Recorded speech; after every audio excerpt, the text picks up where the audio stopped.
So we're getting the jump curtain early this week. This one's going at the start, by the way. We're going right at the start with this. Yeah, Okay. we might as well, because it counts as half of what gets said during the rest of the show. I'm just glad you're not going to hear any predictions later on, because they've all been thrown into chaos now. It's just as well, really, isn't it? Because I don't think any of us predicted the COVID. No. Which appears to be the winner of the Sakhir Grand Prix now that Lewis isn't taking part. Well, it's definitely livened it up. Yeah, so we're now going to have at least 2 driver changes, if not more, this weekend. Yes, so this, if you have not been on Twitter in the last few hours or days or whenever it is you're listening to this, is because this morning it was announced that Lewis Hamilton has tested positive for coronavirus. So this means he's going to be isolating for at least 10 days under Bahraini regulations, and he's going to miss the race this weekend. No idea what's going to happen for Abu Dhabi next week. Yep. I'm assuming because of the F1 bubble he'll need to isolate for 10 days and then take another test which proves to be negative to even stand a chance of racing in Sakhir. Not Sakhir, Yas Marina. Yes. Sakhir this weekend. Yes. It's been a long day, and it's only 2:30. Yeah, but we'll manage. So that then leads to wild speculation about who is going to be in that seat. Yeah. Stoffel Van Dorn is the official reserve driver. Esteban Gutierrez is as well, but he hasn't got the super licence anymore. We don't think. Ah, that's problematic. Yeah. He's got the points, but he hasn't done enough mileage in an F1 car in the last 3 years. Oh, bollocks. Oh, well. So he needs to Sorry, Esteban. he needs to do 300 kilometres. So, yeah, Stoffel Van Dorn, current reserve driver, all fine, all good. This minute, at the time of recording, he's going out for another 30 minutes practice in Formula E testing. Yes, this is in Valencia.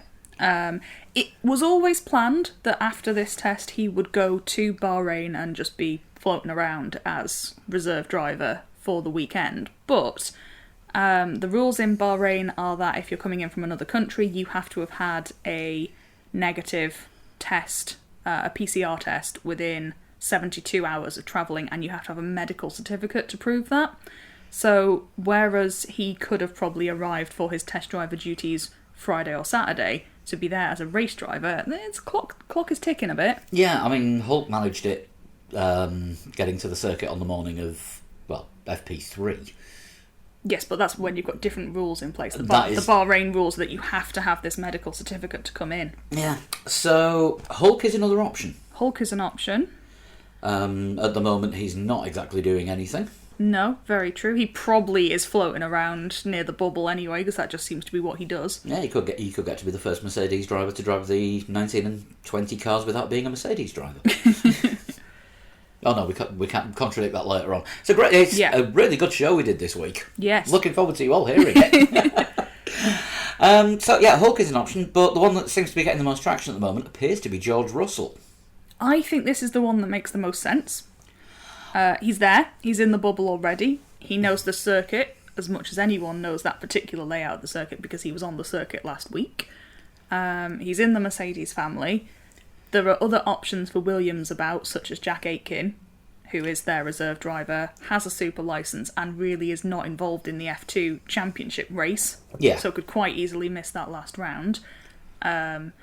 Mercedes don't particularly have anyone on the books that they could just hand to Williams aside from like a Stoffel Van Dorn, but they could pay Stoffel, Campos. who wouldn't be allowed to take Jack Aitken's seat because he's a previous GP. No, not in F2. If he could replace, if George goes to Mercedes, Stoffel potentially could go to Williams. But if they go with Jack Aitken in the Williams, Mercedes could quite easily just pay Campos to cover the cost of that seat that he would leave in F2.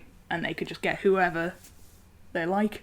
And there are other drivers available. Oh, there's all sorts of this time of the year, isn't there? Basically, anyone in F3 would want that seat, just to try and get a seat for next year. Campos themselves have Alex Peroni in F3, who had all their points this year, had a few podiums, definitely would be a good candidate for F2. And had the most spectacular crash seen at Monza in a long time. Very true, very true. They've just announced Ralph Boschung for F2 this morning, so they might want to get him in a year early, because he's been out for a year. They would very easily fill that seat if Jack Aitken wasn't using it, I think. So. Yeah. And then, of course, the other announcement this morning, Nikita Mazepin. Yes. We are not shocked, really, are we? Let's be honest. We were thinking, and will be thinking, that it's going to happen. Yes. Because this seemed to be the rumour, didn't it? When it was announced that Grosjean and Magnussen would be leaving at the end of the year, it seemed to be instantly like, oh, and later on today we're going to hear that it's Mazepin and Schumacher, and then it's all gone quiet for about the last 6 weeks. But no, Mazepin's been confirmed this morning, and I still think this is the precursor to a potential buyout.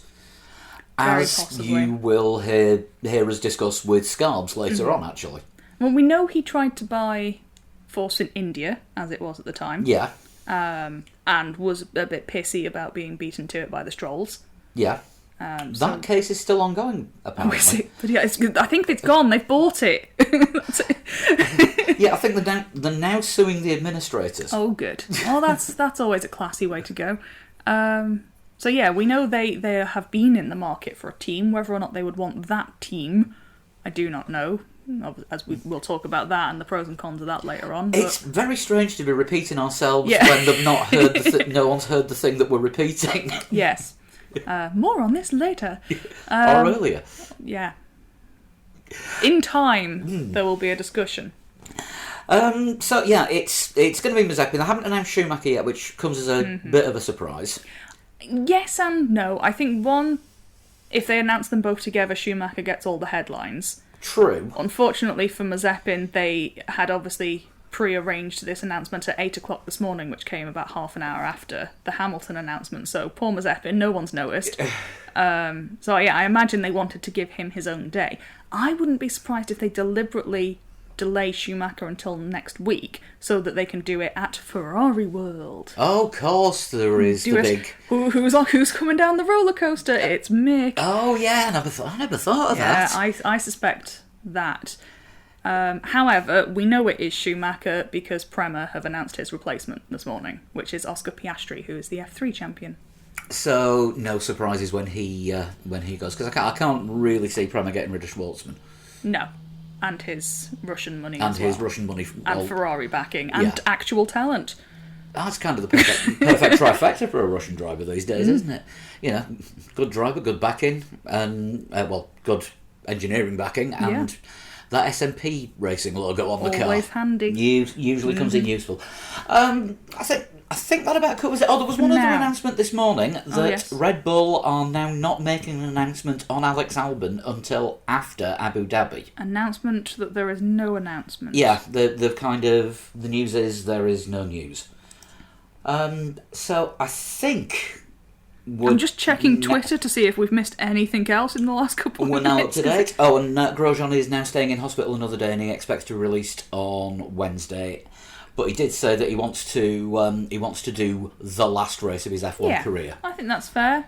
Which, that would... I think given as well that he has, it has been decided he's not doing this weekend, might as well stay in hospital for an extra day, keep everything nice and clean, have the right people looking at it. I think that's the... Yeah, and we're allowed to make jokes now because he's saying, no, with his bandages he's got Mickey Mouse hands. That's fair. So, good for you, Roman. Right. Shall we now have a podcast now we've got the jump cut out of the way? Yes, and probably by the time you've listened to this, the Mercedes replacement announcement probably will have been made, so this will be out of date. Yeah, if there's Thursday news, we'll try and put an extra show together or something. Right, enjoy. Bye. Hi, and welcome to this week's Three Legs, Four Wheels F1 podcast. It's Paul here with... Sean. Chris. Lee. And this week we have a special guest with us. If he would like to introduce himself. My name is Craig Scarborough and I'm a technical analyst. Hello, everybody. Hey. Hello, Scarbs. Hi, Scarbs. Thanks so much for coming back on. You were last with us about 25 years ago when we did an Australian Grand Prix preview in March. How have things been since then? Well, not much has happened. Quite literally. Time has stood still. And, yeah, I mean, I suppose when we look back, I mean, you only now you come supposed to realise we have had a pretty full season, haven't we? It's maybe not been the most exciting of seasons, but yeah, we've had some entertainment out of the year anyway, I guess, from action on track. Yeah, I mean, I remember the last time we spoke about 8 months ago. It was the whole idea of a season was looking dubious after the Australian Grand Prix, and there were certain people on this show mentioning no names, but he's called Lee. Hi. With your famous quote, "I can't see any F1 happening this year. I've never been so glad for you to have been so wrong." Yeah, I mean, we suppose we had the benefit of this year is that the season we've had has been completely unexpected, and we've gone to places that really we'd never kind of gone back to Imola. We went to Portimao. I mean, I remember going to a F1 test in Portimao back in 2009, thinking F1's never going to come here, they're never going to race here, and bang, COVID gives us one of the most unexpected calendars that we've ever had. Yeah, I mean, the other unexpected track as well being Mugello. That was a surprise when that one was announced. Yeah, and I think, again, kind of, for some of us that have followed Formula One for many years, and obviously lots of other categories, it's like you seeing some of these appear on the calendar gives you a bit of a warm feeling, really, doesn't it? It's like, wow, we've raced at Mugello again. We've gone back to Imola, as I say, and all those other places. Double headers at the same circuit, which still I can't quite get my head around why you would do that, but it's given us a season, so we've got lots to be thankful for, I guess. Although we still ended up having a race at Sochi.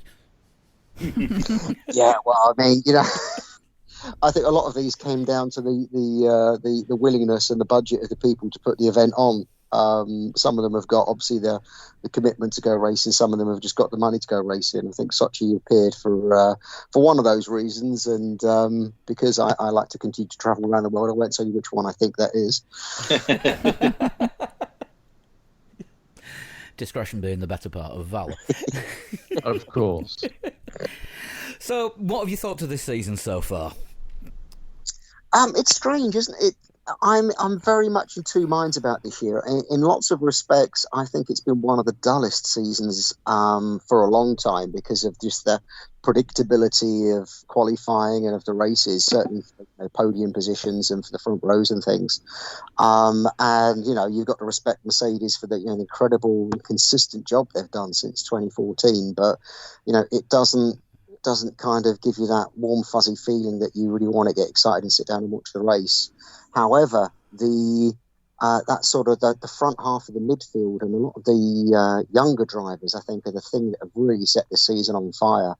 The Landos and the Sainz and all of these young drivers that are going to obviously fill the shoes of the big seats. And people like McLaren again finally getting back to the front of the midfield has been really kind of put this season up on a sort of the pedestal that maybe the headlines don't really reflect. And I think that's where all the interest has been during the race, to see all those amazing tussles. One midfield team will be great one race and then someone else will take it on. And as we go into these final races, despite I think Racing Point obviously tripping up a little bit this weekend, it's still all to fight for that position in the championship. And I think that's great. And I think that's really what's kind of, for me, is very much has kind of kept the season alive in terms of the interest in watching the race weekends. Well, I think it's McLaren getting back towards the right end of the grid. That's giving us the warm, fuzzy feeling. Yes, I mean, I've already written one season review, and it was McLaren are there. Racing Point have obviously had a fantastic year as well.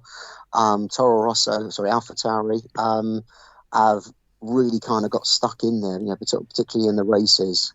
And then you've got Ferrari kind of batting around between either being a podium team, a midfield team, or, languishing at the back with the Williams and the Haas's. So it's been a really topsy-turvy year for that kind of midfield group. But, I think that really, they're the people that I think we need to congratulate for an exciting season.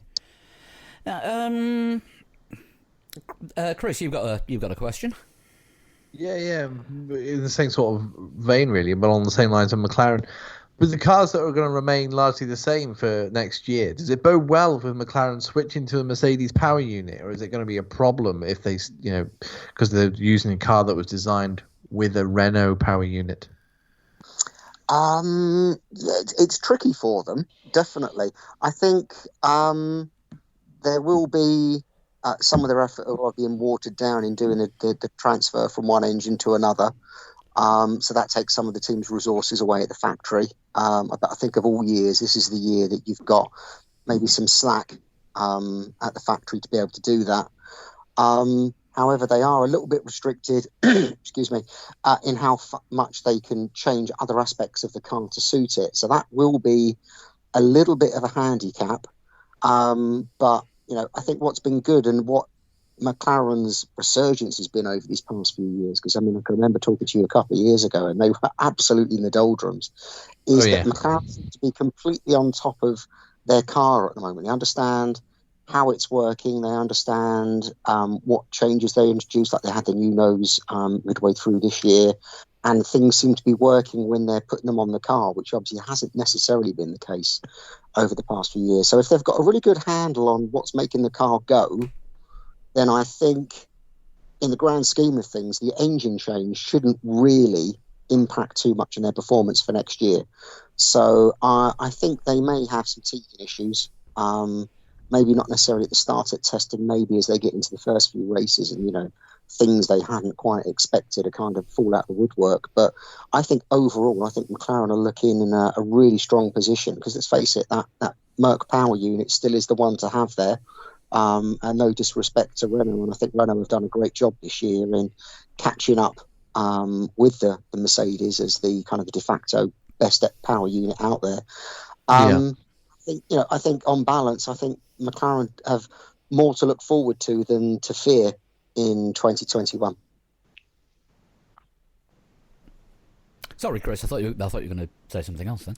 I don't know. Throw me completely. While we're on the subject of Mercedes-powered cars and Mercedes power units, so the Racing Point turned out not to be the pink Mercedes in the end. It was just wearing a Mercedes costume, from the looks of things. Yes, that always was the case, but I think the problem is that everyone was so quick to kind of pile in on Racing Point at the beginning of this year.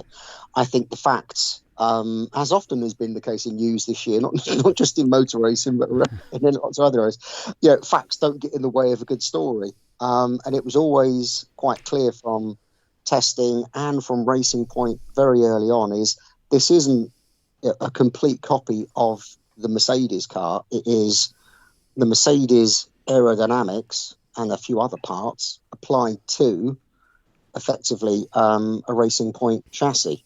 And with all the best will in the world, it was never going to be the second best car to Mercedes this year. That just wouldn't be possible.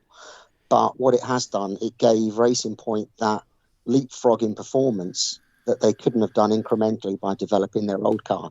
So it served its purpose, and even by midway through this year, Racing Point were going their own way with some of the aerodynamic development on the car, particularly with the big side pod update, but lots of other little details are very specific to Racing Point and not just cribbing from the Mercedes design book.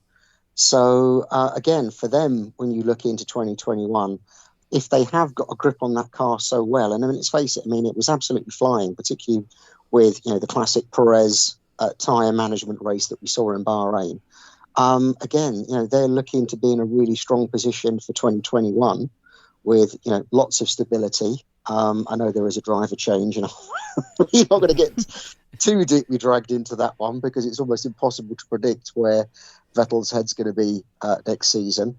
But I think the increasing investment that's clearly going into the Silverstone team, Racing Point, to be Aston Martin, just really bodes well for them. And the heads that they've got technical side over at Silverstone there are going to be very pragmatic in how they spend all this money that's suddenly coming towards them. So I don't think they're going to suddenly go off and be like we saw with maybe Honda or Toyota in their time by just blowing money somehow.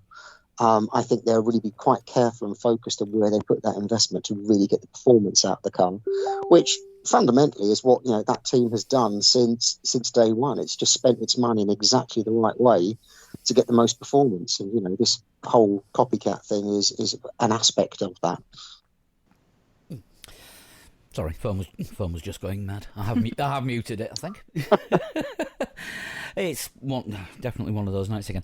You say about Toyota being one of the teams that blew money. What was there any sort of final amount that they spent on there? Because hadn't they spent the most amount of any team in F1, even with the few seasons that they did? And it was a ridiculous figure.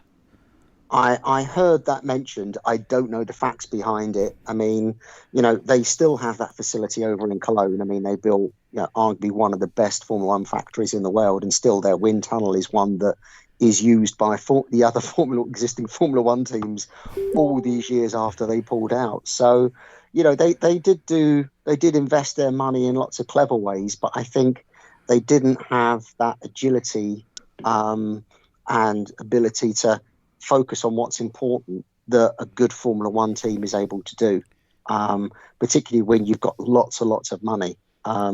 It's almost too easy. And again, Honda is another example of that. In the, why are they going racing? Are they going racing to win, or are they going racing to, build up their way of engineering? I know there's a Toyota book on how they run engineering, and I know there is like the Honda way as well, and that doesn't translate even today with these huge teams that Formula One teams have now. I don't think that corporate industrial approach works in a fast moving sport like Formula One, and I think they've been burnt by that. Whereas if you would then compare a similar thing to someone, the team that's probably spent the most over the past few years is Mercedes. But when you look at their management, they've got people that are very experienced in F1 and know how and when to spend money and how to run a good engineering operation. And that's what's given them these 7 years of domination of the sport. And you can't see it ending next year for Mercedes, and you probably can't see it ending it even with the big rule changes for 2022. So it's all about how you operate the team as much as the budget that you've got. Well, it's looking more and more like it's going to be an aero change for 2022 now, isn't it? And there's talk of the engine freeze and the whole convergence.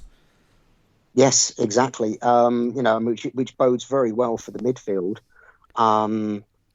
We got to worry where Honda and Red Bull are going to get to by the start of next season, whether they can produce a proper competition for Mercedes. And they've really been a lot further away this year than perhaps we expected them to be. And obviously Ferrari have got, still a huge mountain to climb to even get back onto the Red Bull's heels, let alone Mercedes. So, next year isn't boding well for people wanting a wild card to win the championships. But again, you think you need to look away from the podium positions for the excitement during the season. Talk about Red Bull and Honda. Do you think the future holds for Red Bull that they're going to buy the engine IP off Honda and start producing their own engines?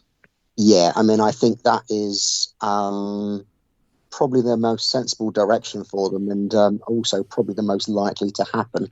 I can't see anyone else leasing them engines. I think the bridges with Renault and Ferrari. Whether they would want a Ferrari engine, but equally Ferrari would want to give their engines to such a good chassis, and likewise with Mercedes. It seems their best option, and there seems to be some convergence now and some agreement that there will be a power unit freeze from 2022, which is probably about right for letting Ferrari kind of recoup what they've lost this year, and for Honda to have one last final push before it becomes a branded engine in the Red Bull, whichever that may be described. I've sort of been quite close to the Red Bull R&D projects over the past few years, and they've got very close to producing their engine a number of times with various partners. So I think, it's probably quite I won't say an easy route for them, but it's probably the best route for them to have a little bit of control over their own destiny with the power unit, and to make sure that is competitive with regulation changes and, some of these very high-tech partners that they have in Austria and the UK to continue to develop that power unit within the restrictions that they will have. So, I think it's probably worked out slightly better for Red Bull than perhaps it appeared when Honda first kind of dropped that bombshell on us.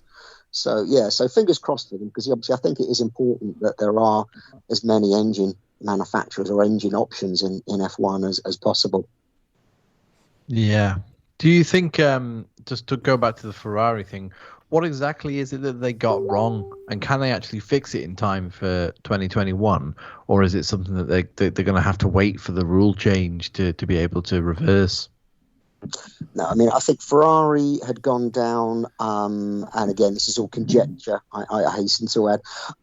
Ferrari had gone down a route where they were trying to pass more fuel flow through the engine by phasing the pumping of the fuel from the fuel tank past the fuel sensor, so that the pumps fuel were timing with the sensor measuring the fuel flow.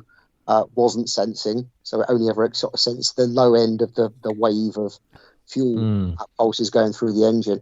And they'd very much built their engine over the past season or two around that. And when that was then negated by the private agreement they had with the FIA and the apparently completely unrelated change to the fuel flow sensor setup inside the fuel tanks of all of the cars, they really just lost, a big chunk of power from that car.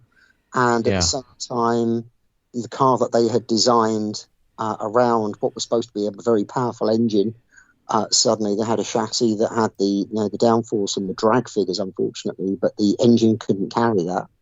And I think equally, Ferrari have got a bit of a management problem at the moment. They probably have a bit of correlation with the wind tunnel, and they've also said that they have some issues with the structure at the back end of the car around the gearbox and stuff. So they've got lots of things going wrong.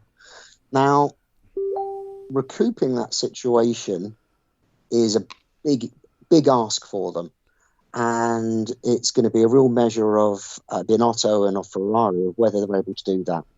And historically, Ferrari have been very hit and miss in these kind of situations. I think we can all agree.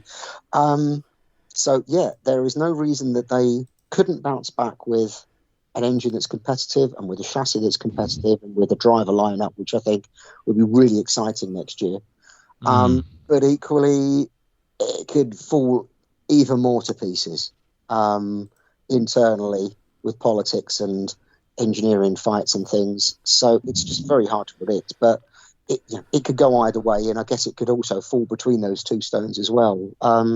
But I think, Formula One does need Ferrari in it. I think that's, and that's not coming as a Ferrari fan or anything. I think it's just, a part of the mystique of the sport is, having these old names and these old circuits and that sort of stuff. There's a lot of the heritage is quite key to Formula One. But equally, we need people to be competitive with Mercedes, and I think that's, even if it's just Ferrari pushing Red Bull to push Mercedes, that's fine. I think we just need to have that little bit of jeopardy as to who will be on the top step of the podium and on the front row of the grid every weekend. And I think that will only come by having more competition snapping at Mercedes' heels. Yeah, did you see the really bizarre spin that kind of was missed by the TV cameras after the safety car restart in Bahrain? Vettel did a very strange sort of mid-corner spin where it kind of just looked like the front end just was gripping, and then all of a sudden there was no grip. It wasn't like Vettel putting his foot down.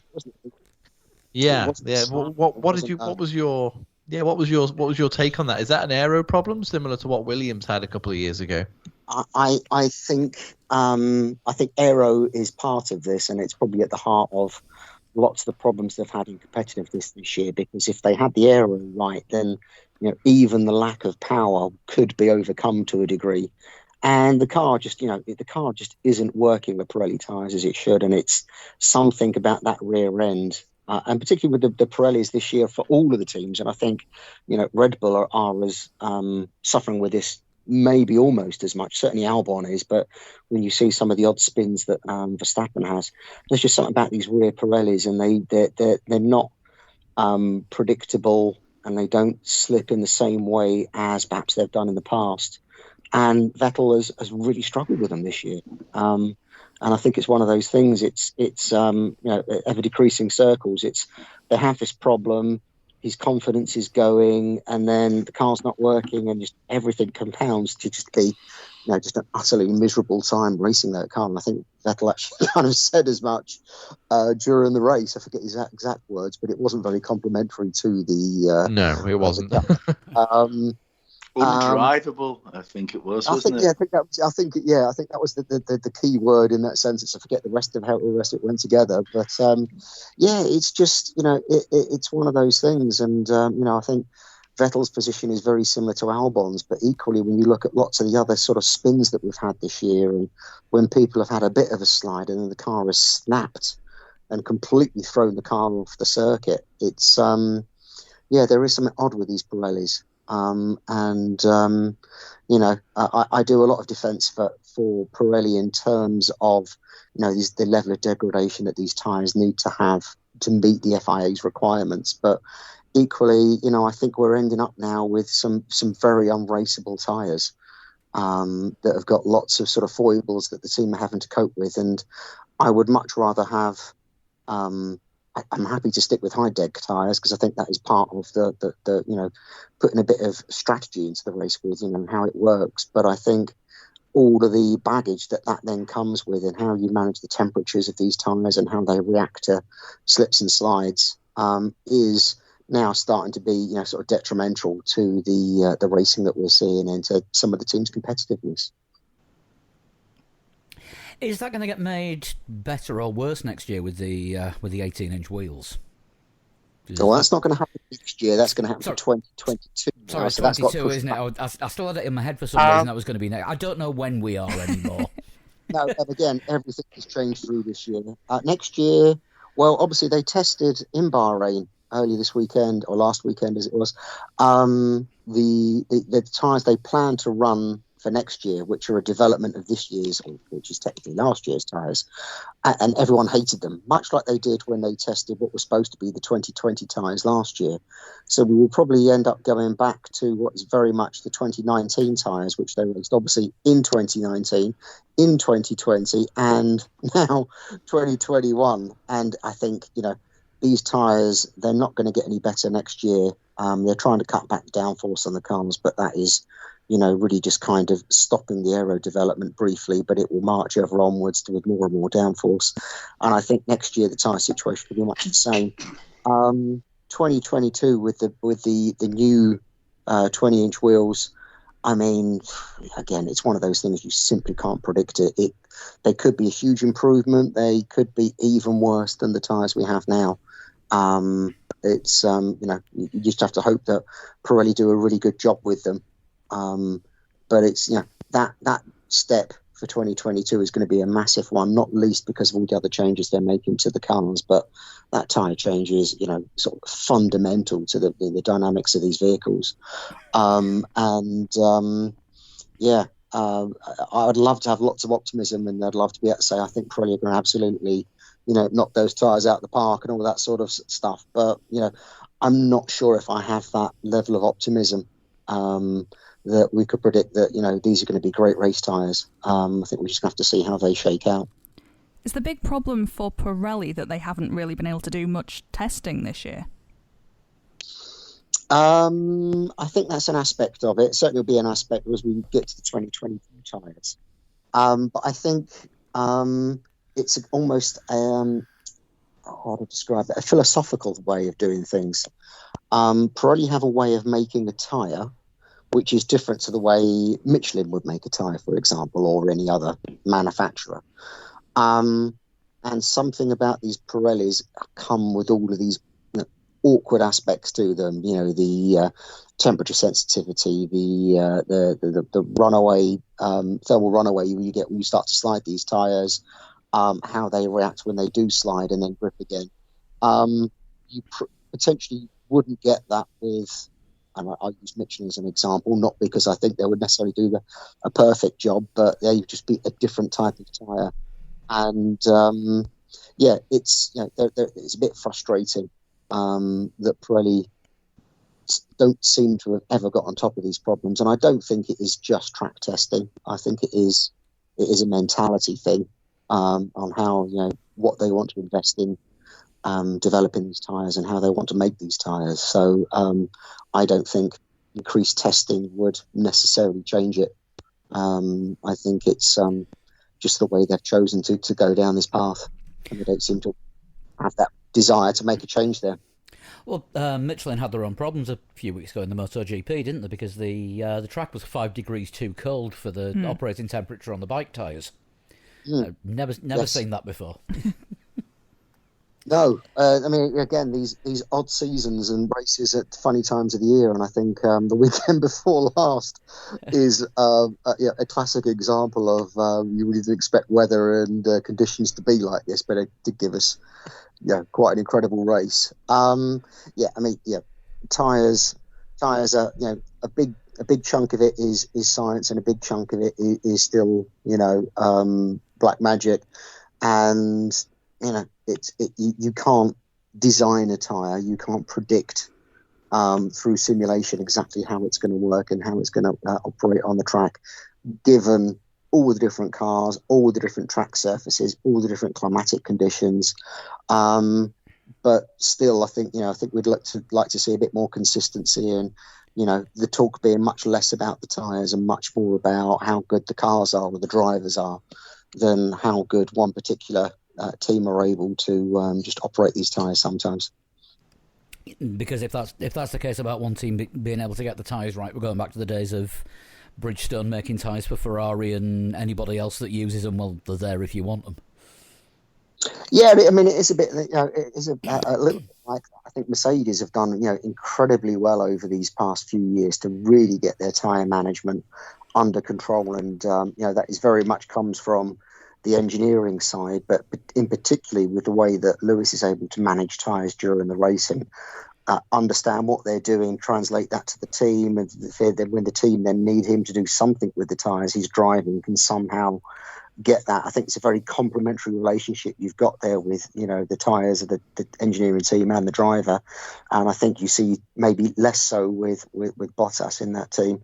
But then you see how Racing Point have traditionally gone, very good on tyre management, very good on eking out those long stints, particularly with Perez, and I think losing him is going to be a particularly big detriment to how that team might go racing. It's been very much their kind of, again, bit with Lewis and with Mercedes, they've got a way of racing that really works for them, and it's totally different to how Mercedes will race with tyres. But how many times have we seen Perez pull in a fantastic race result from diligently stretching out those stints and getting those tyres working, and then equally other teams that are just completely at sea with the tyres. It's been so much over the past couple of years, and I don't think a tyre war is necessarily, which a lot of people kind of think we should go back to, because the trouble with the tyre war is for any race in any conditions, or even within the teams, is there's only ever going to be one good manufacturer of tyres at each race. So that means immediately half the grid kind of out of the running. I don't think that is a good way of going racing. I think everyone should start with the opportunity that it's simply down to the bits that they've designed and built should decide how good they are. I don't think tyres should be part of that formula of adding jeopardy or a performance to the cars. Yeah, I mean, I can't think of any times sort of in the past when we've had a tyre war going on that it's benefited F1 as a spectacle. I mean, all right. The extreme is it's always been. The extreme case is the US Grand Prix, which we don't talk about. But yes, there was many other times when, well, what's the point? Was it the Bridgestones or was it the Michelins that were far and away the better tyres at the time? Well, those are the teams that are going to run off with this one. Maybe next week we'll have the track for it. Well, exactly. And I mean, I can remember there was a stage when I'm pretty sure it was the Michelins would only operate in really hot conditions, and they would only ever really come into their own when it was hot. Back in the old days when I could spend most months watching testing in the pit lane at Silverstone, And typically, as it's silver, you would get a Silverstone during testing, which tends to be early in the year or late in the autumn. The weather's quite cold. And when Alonso was just a test driver for Renault, he would be stood out in the pit lane. Obviously, it shows you how long ago this was now. And he'd be stood there looking up at the sky, and it's freezing cold. And you walk along and go, Michelin's is too cold for them to do. He's like, yeah, what can you do? I would try and do an Alonso accent, but I really can't. And it's like, well, yeah, it's cold. Michelin's won't work. And that's, I don't think that's how you want to go into a race weekend, discounting all of one manufacturer's teams, because the weather doesn't suit them. So I don't think that fits. I think what you need to have is a good raceable tyre with high degradation, so that we do have the ability to shake the races up until the cars can genuinely race without any artificiality. Hopefully 2022 will get us down that road that, you don't need tyre strategy, you don't need DRS to allow overtaking. It should be just down to the chassis and the driver. Maybe we can get to that stage. I'm not necessarily sure Pirelli have got it in mind to make tyres that race like that, but that's all in the future. Why is everyone saying that's a me kind of line? But someone who didn't have cold tyres this weekend was Roman Grosjean. Sean, you wrote that for me. That is terrible. I wrote it as a joke. We have to talk about what happened on Sunday, because that was one of the most terrifying crashes that I've certainly seen, and I think it's probably the same for the rest of us. Definitely. I thought I watched a man die on Sunday afternoon for I did. a very brief moment. Yeah. Yeah. I've been watching, kind of show my age. I've been watching races. It was highlights back in the day, but you didn't have the Twitter and this internet telling you the result before. And I can remember seeing some of the accidents that have happened over the years, and I'm glad to say that those big, scary, fiery accidents had kind of dropped from our consciousness for many years. I mean, I was chatting to some F1 and people today, and I think it was probably Berger's crash was the last time we had a big, proper fiery accident. Was that Imola 1990? It was definitely Imola. I can't remember the year, but that sounds about 89, and I'm quoting Virtual Statman on that one. Oh, which game? It was certainly that 89, 90 car. I can't remember off the top of my head. But since then, I mean, you get a little bit blasé. I mean, I actually remember watching the Senna accident and thinking, well, it's quite okay. Thinking that we'd seen big accidents and that wasn't a big accident.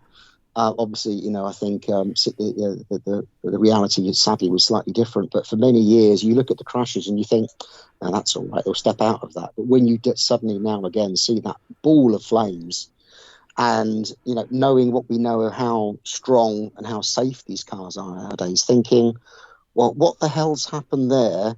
That there is a fuel fireball like that, and it's like, Christ, that car must have been utterly obliterated." And yeah, I mean, I think like all of us, we all sort of took a breath and just thought, this isn't what we watch Formula One to enjoy, is it?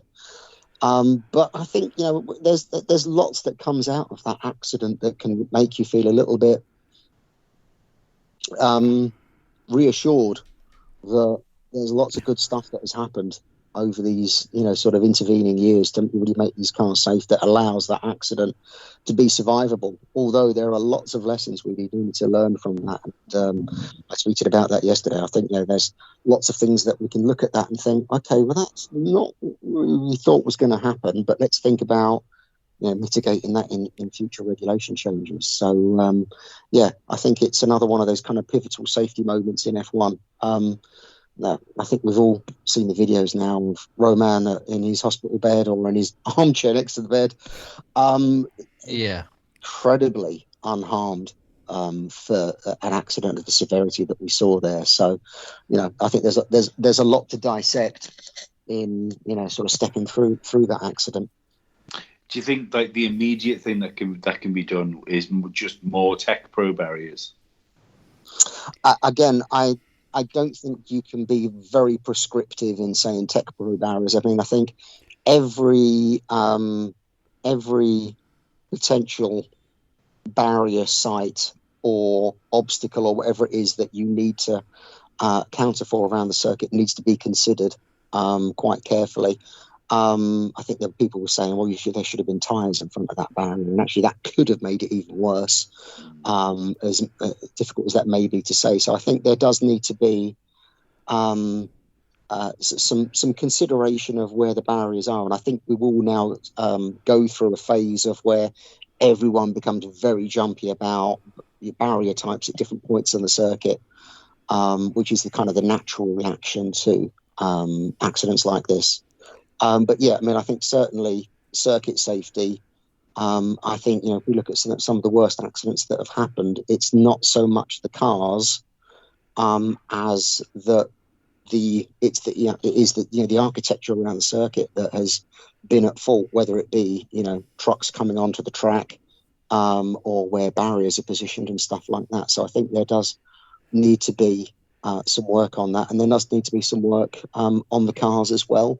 You know, I think Formula One has got very good in looking at this stuff and starting to work through it with what used to be the FIA Institute, which is now the FIA Safety Department, that actually has dedicated engineers, ex-Formula One engineers, lots of graduate students coming in there doing the research to actually look at this stuff in a scientific engineering way, rather than what we've had very much in, you know, historically in the past, where it's just been, as you say, a kind of knee-jerk reaction, which doesn't necessarily always suit the big picture, rather than just, you know, specific responses to a particular accident. Well, I mean, it was like the terrible accident for Jules Bianchi, wasn't it? But then after that accident, we went through a period of Formula One where Formula One seemed scared to let cars go out in the wet. You know, it was an odd time. I'm probably to my detriment. I'm very much a safety advocate, and it's probably my age and my experience now. But I mean, I pushed the halo, and, you know, I'm sure we'll talk a bit more about that in a moment. And I pushed lots of other safety things. And I think what happens, and because everyone says, oh, it's down to the drivers, they're the ones that are putting their lives on the line. I think drivers actually block out the danger. They never really think of it. And I think what an accident does is puts it front in their mind is, oh, that could happen. And they suddenly become worried about that, and they almost overemphasize. And again, I think that goes very much for the safety staff and, you know, the race stewards and everyone else. And yeah, I mean, I think there will be, you know, some knee-jerk reactions, and I think there will be some overcompensations for this accident. Maybe less so than perhaps, you know, as you explained. You know, it's pretty clear that the Bianchi accident was, you know, racing in the wet, vehicles on the track. But we've actually seen over the past two races, you know, marshals and equipment on the track when the races turned from safety car back to green. And, you know, marshals running across the circuit even through the Bahrain Grand Prix, even after that earlier accident. So, yeah, I think there's a lot still to be done, but I think there's a lot that's gone right, which is why we're able to kind of talk about this in the way that we can, because Romain is in the condition that he's in, and it could have easily gone the other way. Yeah, I've seen stats that said that it was... Oh, sorry. So I was just going to say, I think you're absolutely right about drivers blocking like the danger out, and what might be an easier way for listeners to think about that is that I'm a tradesman, I'm a decorator, and it's always been a case where there's been the people that, you know, that'll throw themselves up a roof to paint a chimney stack and stuff like that. It's always the ones that don't worry about doing it that'll end up doing it. I'll end up being okay. It's when people like me, which don't particularly like walking on roofs, if I was to do it, I'm in danger because I'm scared being there. Yes. So you can't do something if you're scared of it. No. And I think perhaps Bottas's performance in the race may have been a reflection of someone being very shaken by that. And I mean, if you remember back to some of the fuel fires that we had in, I guess, what was probably the early 90s. I remember Damon Hill had raced for many years. Up until that point, there was the big fire. Must have been the Verstappen guess, wasn't it? And at the next race, he had the old 70s style Nomex curtain around his helmet. And for a few races, he raced with that on. And then obviously the fear drops out of your mind. You took that off and you carried on racing. So, I think lots of this does come up. And again, when I tweet about safety and everyone goes, oh, it's down to the drivers. It's like, to be honest, the drivers would drive around in pools of burning petrol if it gave them an advantage. They don't think of it. But it's only when someone else gets hurt then suddenly that safety things comes up. And there's lots of current drivers and there's certainly lots of ex-drivers that were very much against the halo, and I had arguments with over social media that this really needs to happen, and they're like, no, it's not in the DNA of the sport and all of this kind of crap. But at the end of the day, none of us want to see a driver die live on TV. That's not what any of us go to motor racing for. We want to see drivers escape, but we'd like to know that the driver's going to escape from that accident rather than it being waiting for their head to appear over the guardrail in the fire as the situation unfolded in Bahrain. Yeah, there's nothing wrong with giving a sportsman every chance of survival you can possibly give them. Yeah, exactly. As I say, we sort of step through that accident now, and we think of everything that happened. I mean, the accident itself, Grosjean moving across the circuit to avoid a bunch of cars. Obviously, he was slightly blindsided. He didn't really see Daniel's car next to him. At least I hope he didn't. And at any other circuit, that would have been a touch. He'd have gone off into the grass, maybe hit a barrier or a gravel trap or something. That would have been the end of it. But in that position on that circuit, the guardrail, which is one of the old-fashioned Armco, I say old-fashioned, I think it's probably still a fair way of describing it, 3 rails of Armco, but it was angled back to the track. So by the time Grosjean was sliding towards it, he was hitting it at a much more obtuse angle than he would have done. If he was in more control of the car, it would have been a glancing blow. And while his car may have sort of returned to the track after quite a big hit, I think he would have been okay. But the angle of the barrier, the design of the barrier, and obviously the design of the cars with still quite a pointed nose, even after these regulation changes over the past few years, penetrated the barrier.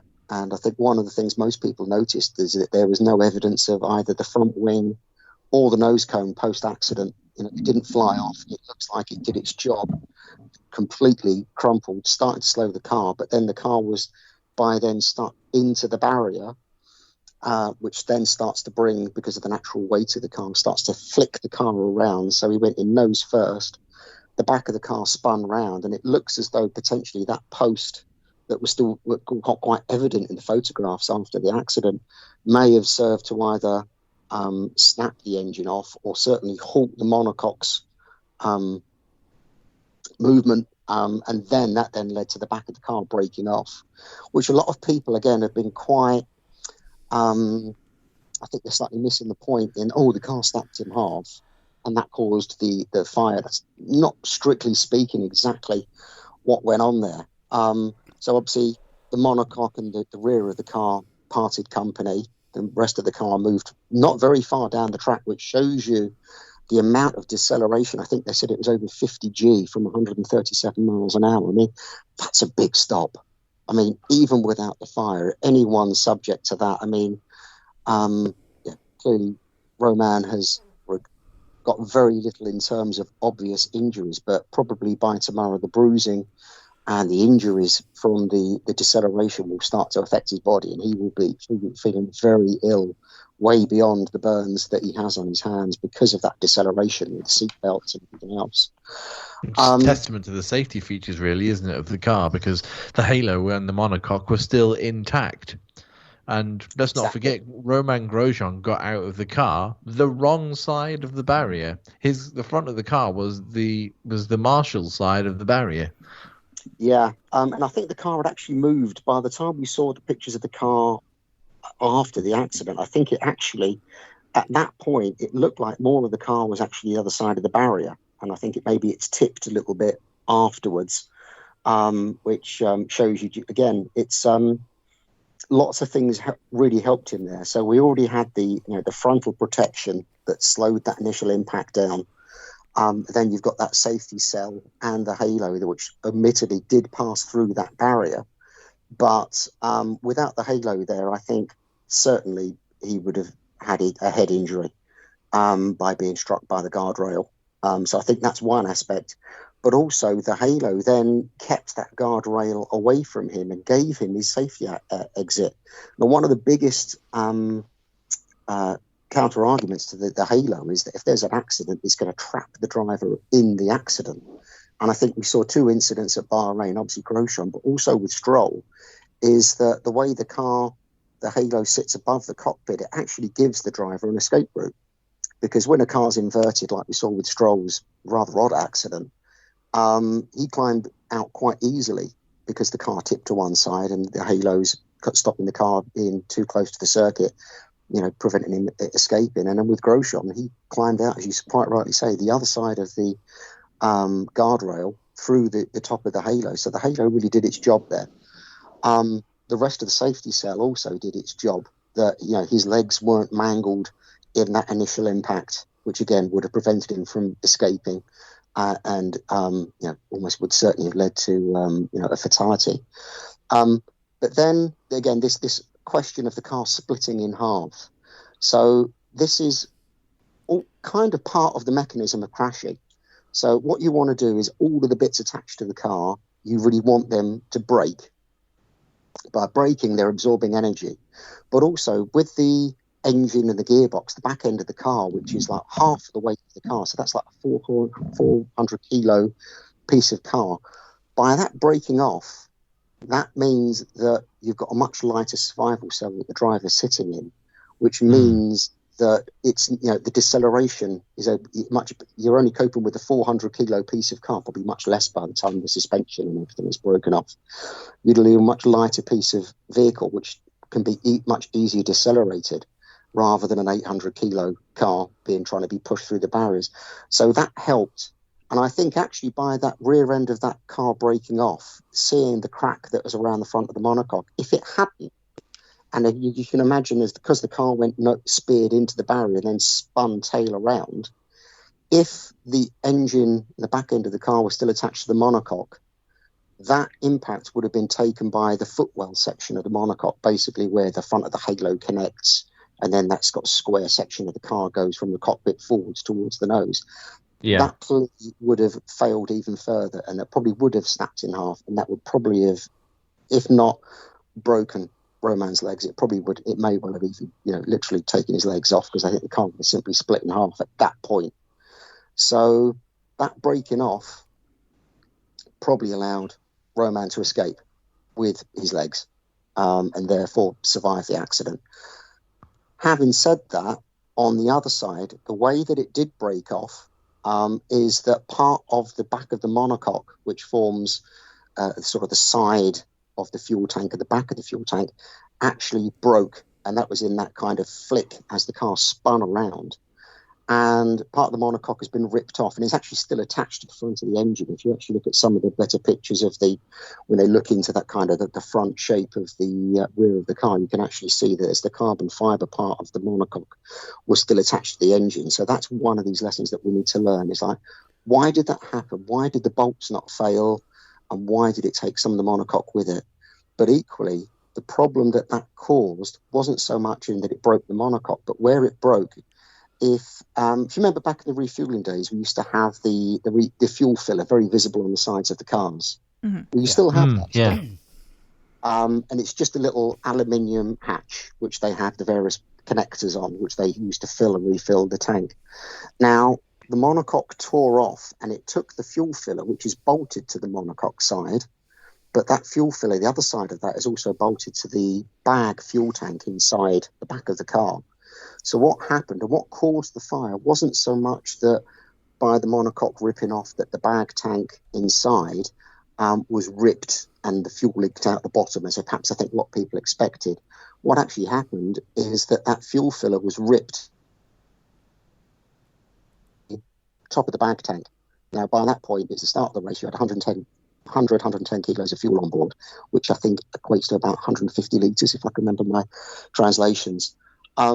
I think and again, I think this will all be proven or disproven in the FIA thing, is the only fuel that escaped from the very top of the tank. And bearing in mind the tank is like separated internally by baffles, was just the very top of the fuel in the tank, escaped through that broken fuel filler. So the fire that you saw wasn't the full contents of the fuel tank. Because I mean, if you ever go back and look at the Riccardo Paletti accident in '82 in Canada, where the full fuel tank leaked on the grid after Pironi hit him, a fuel tank of fuel. I mean, if that had happened, we wouldn't be having these kind of conversations today. It wouldn't have been respectful because he would definitely have perished, potentially even some marshal. So I think again, the bag tank design served to reduce the amount of fuel that was spilt, and again reduce the size of the fire, as much as it was obviously a huge fire. But again, lessons need to be learned. It's like, what can we do with that interface to make sure that if there is a breach of the monocoque, the bag tank and its filler hatch aren't unduly affected by it. So again, things to look at, things to be learned. And then when you look at, Grosjean and his safety equipment. So first of all, he had a massive deceleration issue at his seatbelts. His neck wasn't broken with the 50G impact, and that's because of the HANS device, which is still, in its infancies in F1. I think it's only been around for maybe 15, slightly maybe more years now. So that kept him in one piece from that initial impact. Again, 50G, you can't even think what a 50G impact must be like. I mean, imagine. I think I looked it up last night. I think it was the record for the most for the survived, the most G-force survived measured in a laboratory is 46.2, and they didn't think it was possible to survive more than that as an impact in a laboratory. It was in America many years ago, but obviously there have been people who've survived like plane crashes with bigger G. But that for 50G, that's insane. 50 times. A man sat up on an armchair this afternoon, giving a thumbs up. I mean, that's to say he will suffer for that. And that means he weighed like 3,000 kilos or something when he hit that barrier. Essentially, that's what he weighed when he hit that barrier. Yeah. I mean, 50G, it's like having 50 people lying on top of you. And I mean, it's not something that you can imagine. But he survived that level of impact, and then a flash fire, and obviously then you're talking then about his fireproof suit, his boots. I mean, he lost one through the accident somehow. His gloves, his helmet. So he's got through all of that. And I timed the accident from the point that I first saw the fire to the point I think his head finally appeared over the barriers, about 30 seconds. So he was in flames for 30 seconds. Now, I don't know if you've ever been. Do you think he was unconscious? I don't know. I don't know quite how you would describe whatever his state of mind may have been at that moment. I think if he was, he may have blacked out briefly, but I think if he was unconscious because of that accident, I don't think he would have regained consciousness in the time that he had.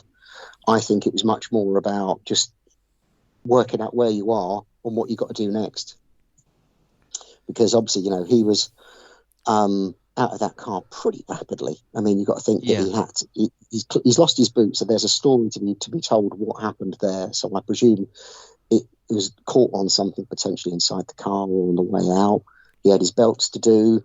He had to find out the orientation he's in. If you remember the accident he had, was it Bahrain last year or was it Abu Dhabi, where he inverted the car and was stuck against a barrier? It was Hulkenberg. That was Hulk. Hanging like a cow. Oh, was that Hulkenberg? I thought that was Grosjean for some reason. I think Grosjean was involved. Easy mistake to make. Hulkenberg bounced off Grosjean's front end and went upside down in the barrier. Oh, right. Okay. I thought it was Grosjean in the accident. But yeah, again, a very sort of similar accident. So you've got to work out where you are.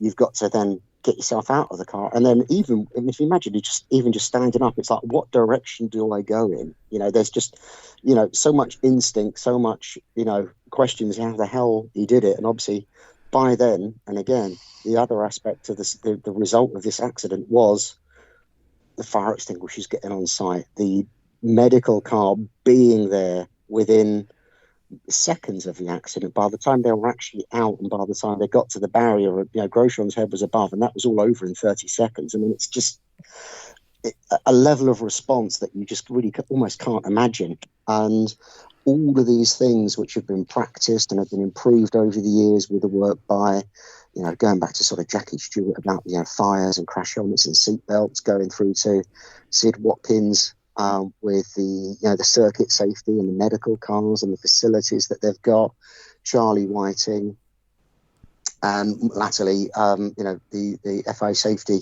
department. All of that added up to allow us to see a social media post of Romain in his hospital room. And, I think even just a few years ago, this would have been a very different story.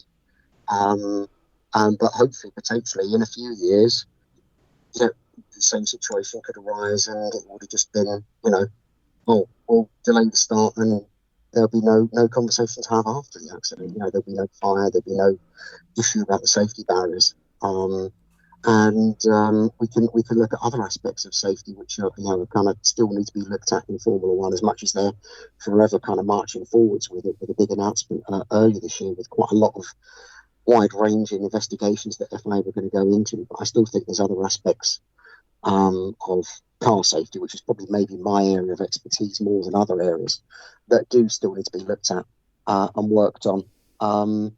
But, when you see it all added up, one thing that wasn't there, one aspect of that wasn't there this weekend could have led to a fatality. But lots of other things did and mitigated what was potentially an awful accident. I take it even simple things like the minimum time for exiting a car. It's when things are put in place like that, that means they're drilled, so they become second nature. Yeah, I mean, I think there's a lot of, I think someone described it as muscle memory. I think if you've got to get out of a car in a rush, you'll get out of a car in a rush. Yeah. Whether it's upside down, upright, in flames, on its side. I think it's just one of those things that you don't think about. And I remember watching some of the drivers trying to get out of the cars when the dummy halos were first fitted, and they looked really awkward and didn't know what they were doing. But I mean, you see it now, and they just hop out, and it probably even helps them get out of the car nowadays in terms of just something to grab hold of. Yeah, and again, it just shows part of the athleticism of these drivers, which I think often gets underplayed. But also, I think it's human nature, survival kicking in just to get you out of that situation. It's I think one of the nicest images I think I can remember from yesterday was that one where you have his head just above, jumping into the arms of of the medical team. It was like, that's what all of the work has been done over these years by all these great people and all these engineers. All pays off with an image like that. Yeah, I mean, certainly from me and Sean when we were watching it yesterday, the sense of relief when they cut to him in the car, in the medical car afterwards, and he looked shaken, but that's all he looked. It was like, I was just absolutely amazed that they weren't carrying him. He was alive and talking. Adrenaline does a lot for you, but I would imagine if you could have stopped and spoken to all of probably only about 4 people on the scene at that stage, maybe 5 or 6. If you could have spoken to all of them, I'd imagine Romain would have been probably the most lucid of all of them, and the other ones would have been in faces of abject fear. It was quite surreal to see him get out of that situation, walk across, in or he almost didn't give it a second glance back at the car, did he? It's. Now, I'm sure there's psychologists that can tell us how your brain works in those situations, but he seemed completely unperturbed by the whole event. No doubt there will be, potentially some sort of PTSD sort of stuff that he may struggle with over the coming days and weeks. But the sight of him just strolling away from that fire was, ever so surreal, but incredibly reassuring as a fan. Yeah, I mean, we can't stress enough how much the safety has come on over the last few years, and it's just we don't want to see it, but we're glad that we do see the safety developments when they're required. Yeah. I saw a very interesting tweet yesterday. I can't remember who it was from. But I think it summed up F1's attitude to safety. In that they said it's the same as airline safety.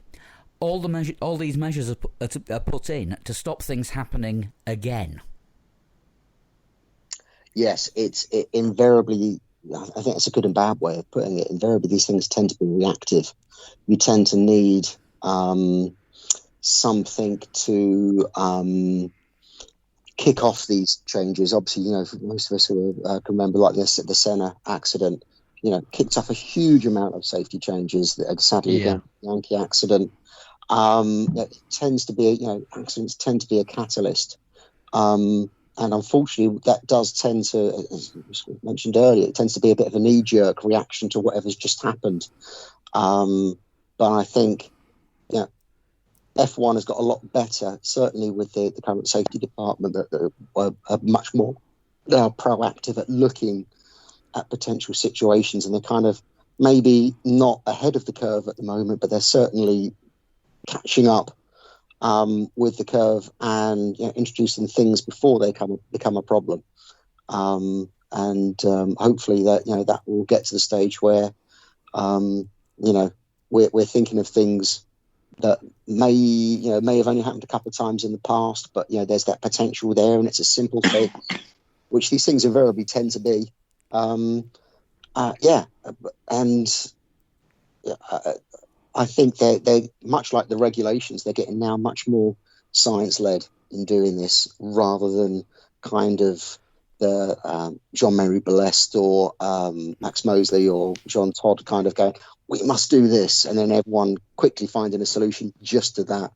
So I think they're looking at the big picture so much better now in motorsport. And it's not just F1, because all of this trickles down, and even some of it trickles up. So the Billy Munger accident led almost immediately to changes in Formula One, and is now starting to filter down to prevent the jacking points at the back of the car digging into the car, that the front of the car now has the same intrusion protection as the side of the cars. Obviously, there was the awful incidents at Spa last year as well.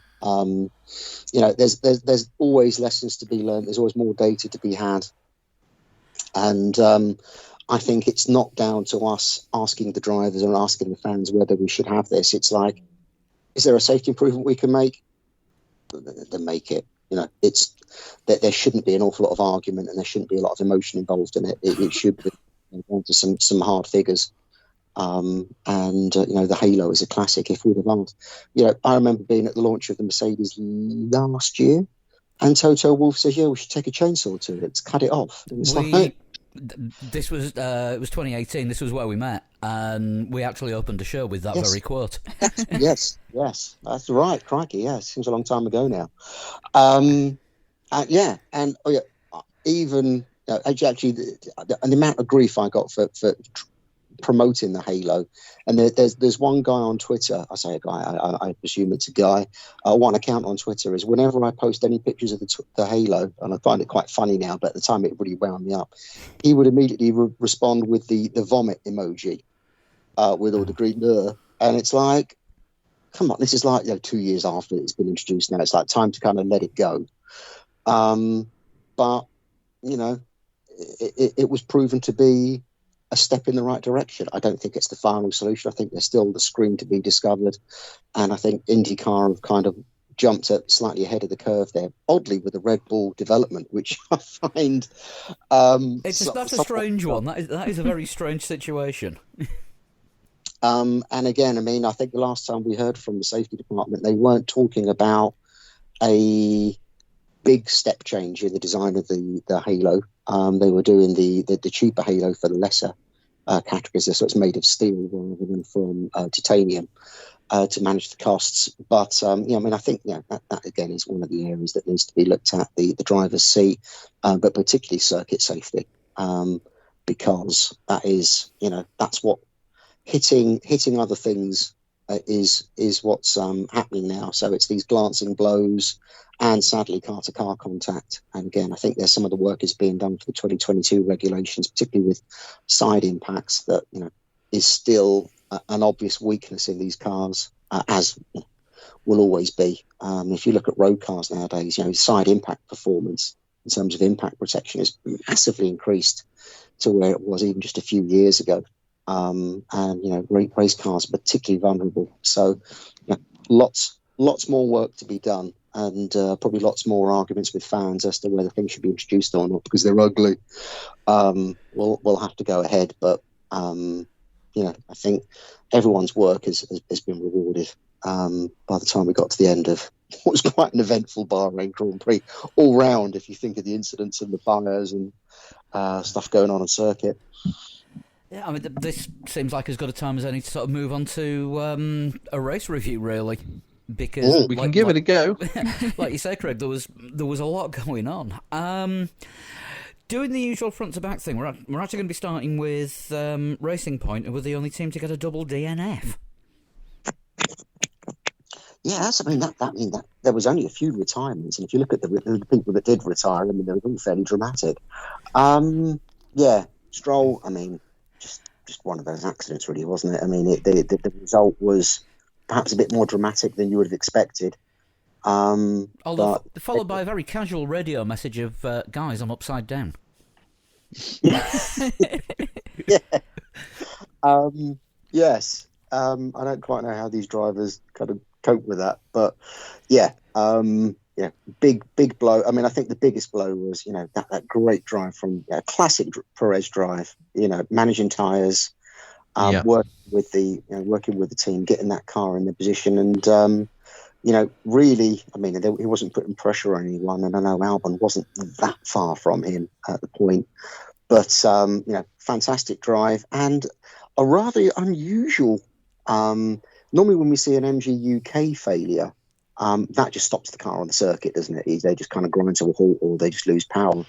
But such a huge fire from an MGU failure, I find unusual, and in some respects almost don't believe it, or I don't think that what has failed there isn't the usual kind of electrical failure rather than a mechanical failure, which I don't think we've really had in a race since the early days in 2014, when the teams really were kind of getting on top of how do you dump a 160 horsepower electric motor through the drivetrain without it breaking everything. So I think it's more of a mechanical failure of the unit rather than, as I say, the more normal electrical one. But it was pretty dramatic and just galling for Racing Point, because they'd got the result in the bag there, hadn't they? Would he have known straight away when it started smoking that there was an issue, or because he seemed to try and carry on for ages, and then there was fire, and would that have been something he'd have been aware of? Well, I was pondering that during the race, and actually, do you know what? I haven't actually given it too much thought since I found out the actual explanation. So what confused me is that he clearly had smoke coming out the back of the car that looked to me like it was coming from the exhaust, so it looked like it was an engine failure. And if anyone's ever driven an engine that's a bit knackered, or certainly have an engine that's about to break down. Every car I've ever owned. You know about it, and you don't put your foot down. Racing drivers are a slightly different breed. Which reminds me, Chris, how's the Alpha? The Alpha's fine. There's not a problem. It'll come. Don't worry. I've had Alphas.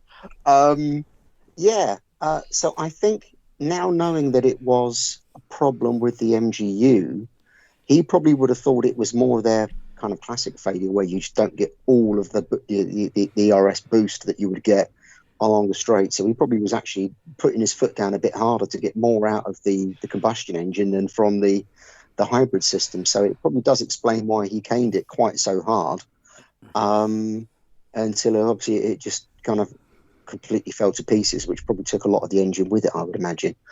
So he probably wasn't aware that it was as dramatic as it was looking from us looking at the outside, because you can't really see that smoke in your mirrors from the way that it disperses and the way that where they're aimed. Yeah, you'd have thought the team would have said something to him at the time, though. They'd have been able to see that. I think it was the other way around. I think Checo Perez told the team he felt something wrong with the car, and then they noticed it, and then they saw the smoke. Yeah, and then it kind of really set a light, a bit like the old turbo days of the 80s, actually. It was kind of... Yeah, a little bit. It was a little bit turbo smoke, actually, wasn't it? Because it was quite a very white smoke, which I thought was turbo failure to start with. This is why I thought it was a combustion failure rather than a hybrid failure. But I guess the mechanism by which it failed probably just sent smoke everywhere. But it's kind of galling that a double DNF, particularly with two really kind of freak occurrences, may have taken some of the. I'm not sure exactly with the constructors, but it's certainly taken maybe a little bit the fizz out of it for us. And hopefully they can kind of recover and get some results in, so that we get back all the way down to the final laps of Abu Dhabi to see how the midfield shakes out. Well, that would be that would be good. A season that's still meaningful somewhere at the end of the season. Right, next up, it does say Haas, but that really just leaves K-Mag, who... he was there. Yeah, bit of a participation award for him this week.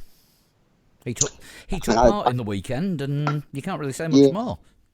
I mean, that's really where Haas have been for much of this year. It's kind of sad to say. I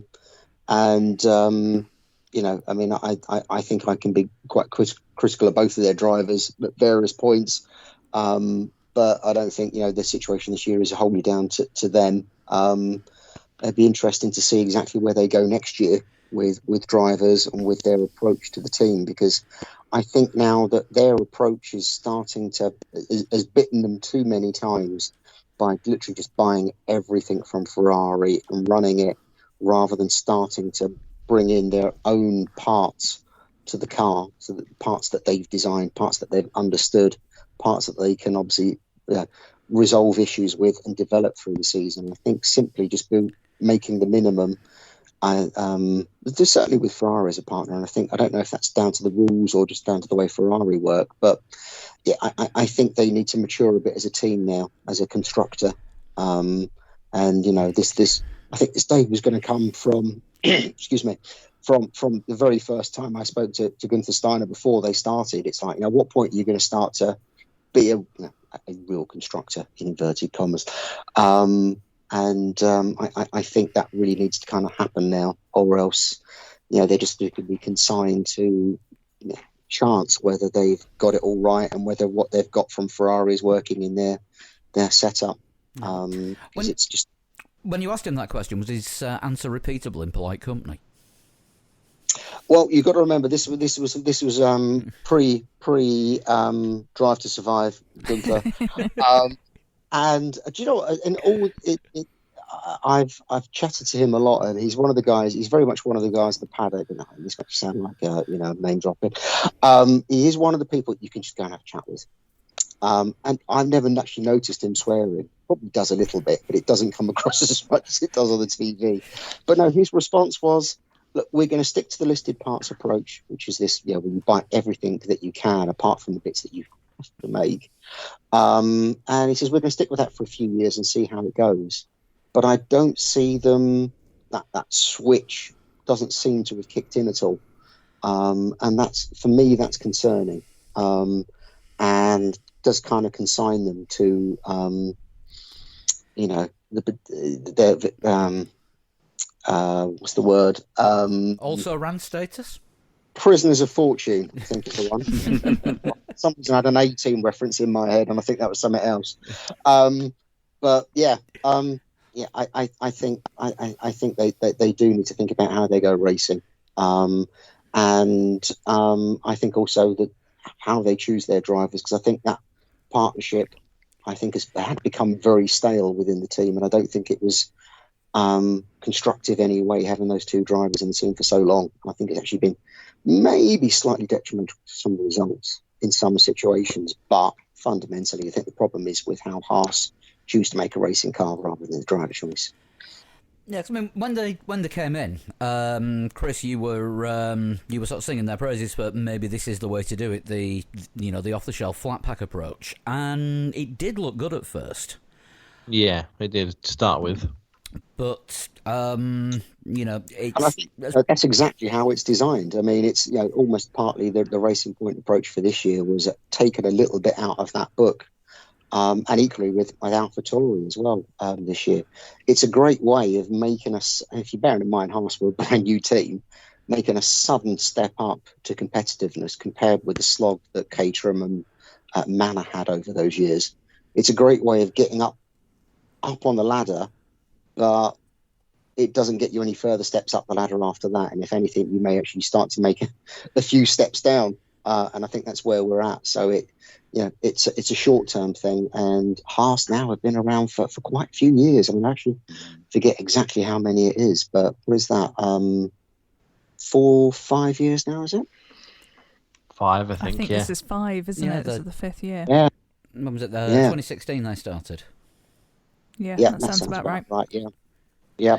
They're starting to feel like the team, which is you get the feeling is permanently up for sale. If the right person comes in that wants a place on the grid in Formula One, it'll probably be Haas, which has got their hand up to it for the first bidder.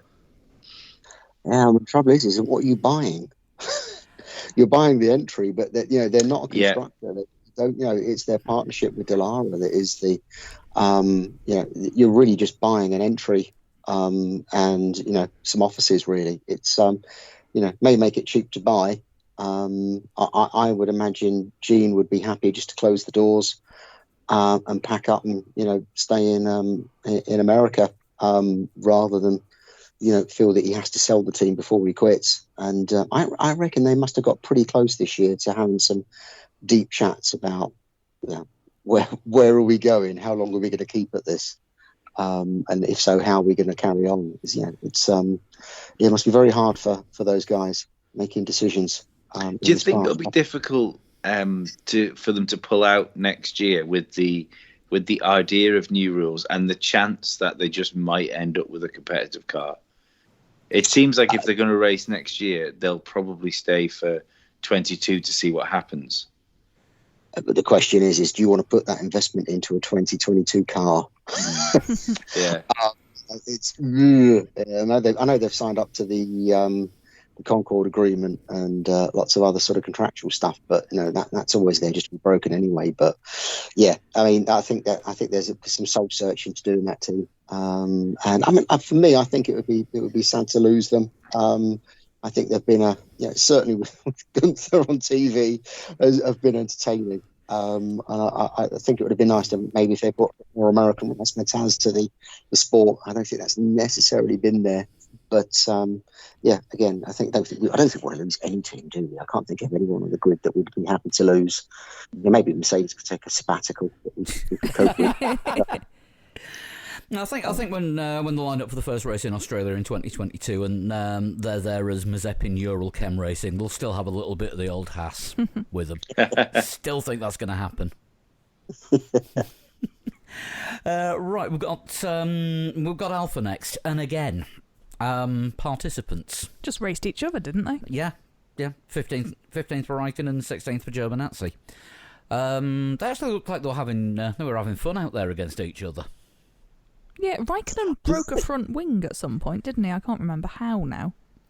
Giovinazzi pushed him into the wall at the beginning of the race somehow. That probably wasn't fun. Video of it. Oh dear.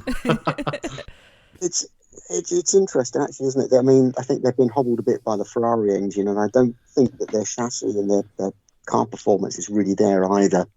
They've kind of have to take a bit of a step back from the past couple of years when they've looked a little bit more racy under Frederick Vasseur and kind of gave him a bit of a rebirth, didn't he? But I think that you've hit the nail on the head. I think the two drivers are really enjoying themselves, and I think like first laps from Kimi and days when it's just the odds are against them, but they've got slippery conditions or something, and Kimi just pulls a drive out from nowhere.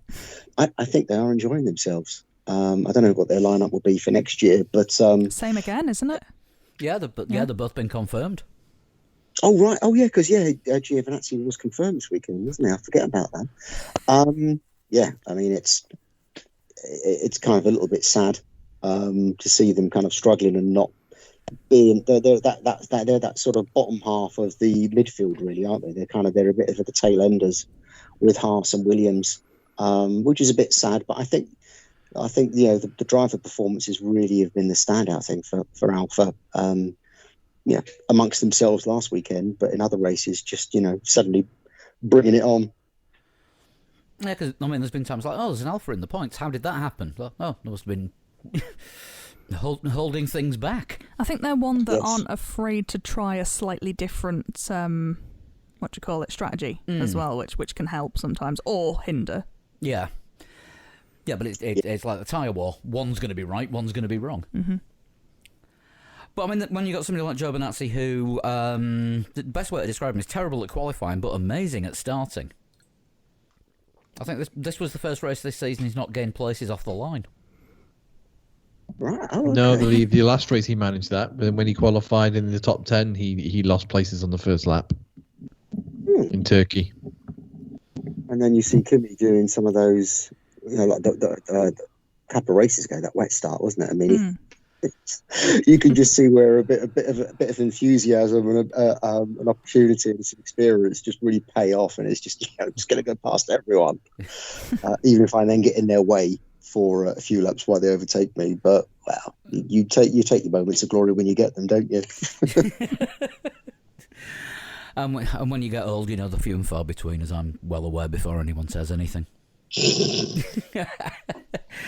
Where are we next? Williams. George Russell in 12th and Nicholas Latifi in 14th.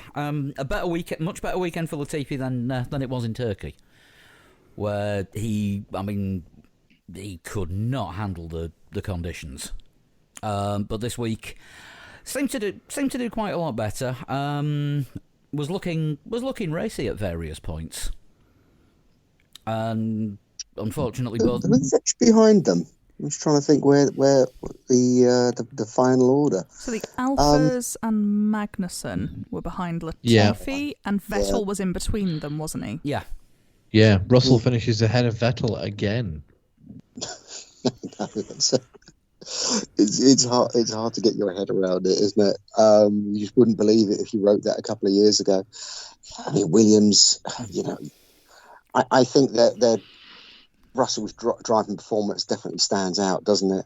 I think that Latifi maybe has his moments, but he doesn't seem to be coping too well with his first season. And let's face it, the Williams, it's no jewel of a car, is it? I think they're probably helped by the fact that it's still kind of pushed along by the Mercedes power unit rather than anything else. I mean, God forbid they had a Ferrari engine in that car this year. Oh, you'll be timing them with a calendar.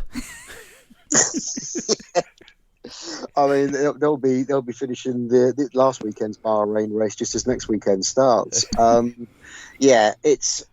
again, I often feel that I talk Williams down when we have our chats, and it comes from a place of love for the team. But it wasn't looking great.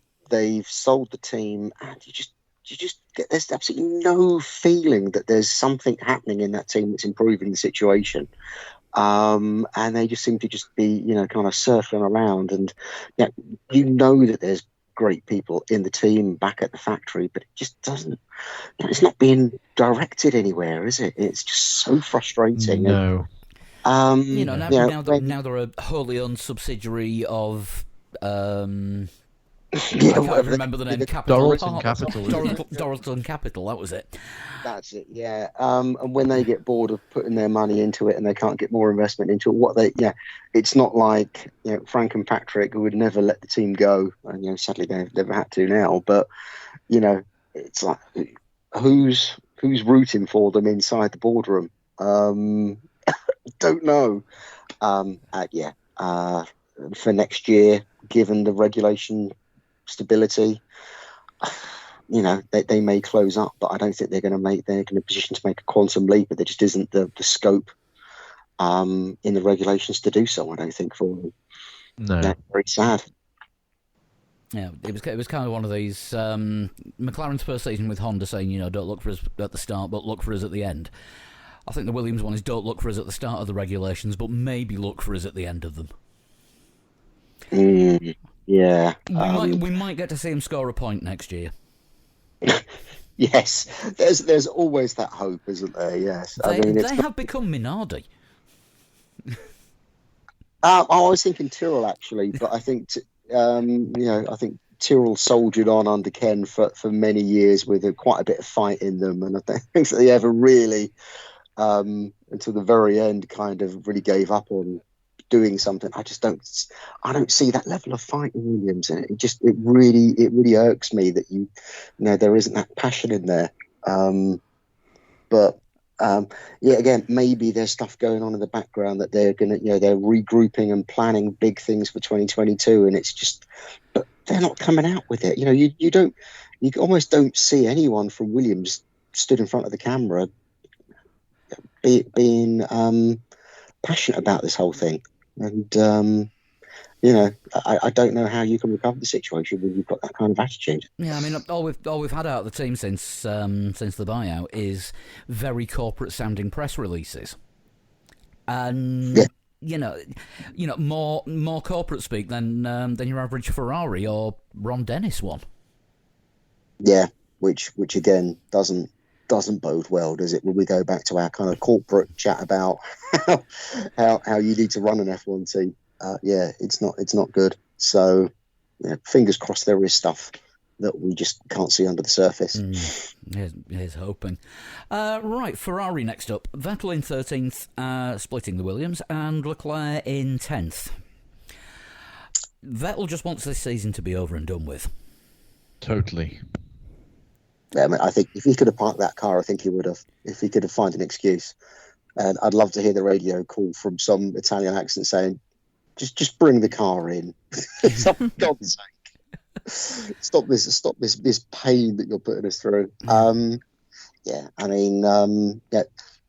always got to be really careful when you want to sound optimistic about Ferrari, because you want that affirmation that they're saying the right things, and you hear stuff in the Italian press about this new engine is incredible, and it's like, how much of that can we believe? Yeah, are they at the situation now where they think their 2021 engine is going to be incredible? I don't know. It sounds like Italian press being Italian press when they're in the optimistic rather than the pessimistic attacking Ferrari mode. We kind of spoke a bit about it earlier, didn't we? Ferrari, their performance at the moment, I think, is simply down to a bit of the driver's motivation. You can see Leclerc is really pushing hard, trying to do stuff, but the car is the limitation, and how the car treats its tyres. With Vettel, it's completely at sea. Hopefully they can improve for next year, but last weekend, like many weekends, and I don't think the super fast circuit of Bahrain next week is going to flatter them either. Or the Squoval, as we've christened it. Whatever you're calling it, yeah. It's funny how a team can drop, literally, as you say, being split by the Williams, which is, sadly these days is nothing to shout about. In the 80s or the 90s, that would have been, a privileged position. But yeah, being the tail enders is just a bizarre situation from where we were last year. It's I know a lot of Ferrari fans who have been very quiet on social media this year. Yeah. Yeah. It's hilarious, isn't it? And from a personal point of view, it's been great not to see it. Right, AlphaTauri next. Gasly in a very good 6th, and Kvyat in 11th after causing 2 retirements. I mean, Kvyat just one everything, wasn't his fault, but I don't think either were his fault. To be fair, I disagree with the penalty. I think the Stroll one. I think that was a bold move. I don't think what he did was bad enough to cause the accident that it actually did, but I think it was definitely, close to a racing incident, if not more, erred on his side of fault. But Yeah, but he looked really strong through the early part of the weekend, didn't he? It was one of those weekends where he was kind of on it, but all kind of fizzled out through the race. Although he's having some great little tussles, which is, again, I think that midfield, everyone battling amongst themselves, has been the entertainment this year. But again, I think that just shows that AlphaTauri is a really useful little car. And actually brings back to mind maybe Tyrrell's again, maybe even some days Minardi's, where it was just like a real proper little fighty race car that you could really kind of get stuck into, and Gasly has absolutely revelled in it this year. I think that this is probably their best year that I think I can probably ever remember, notwithstanding the fact that they've actually won a Grand Prix. And I think that's great.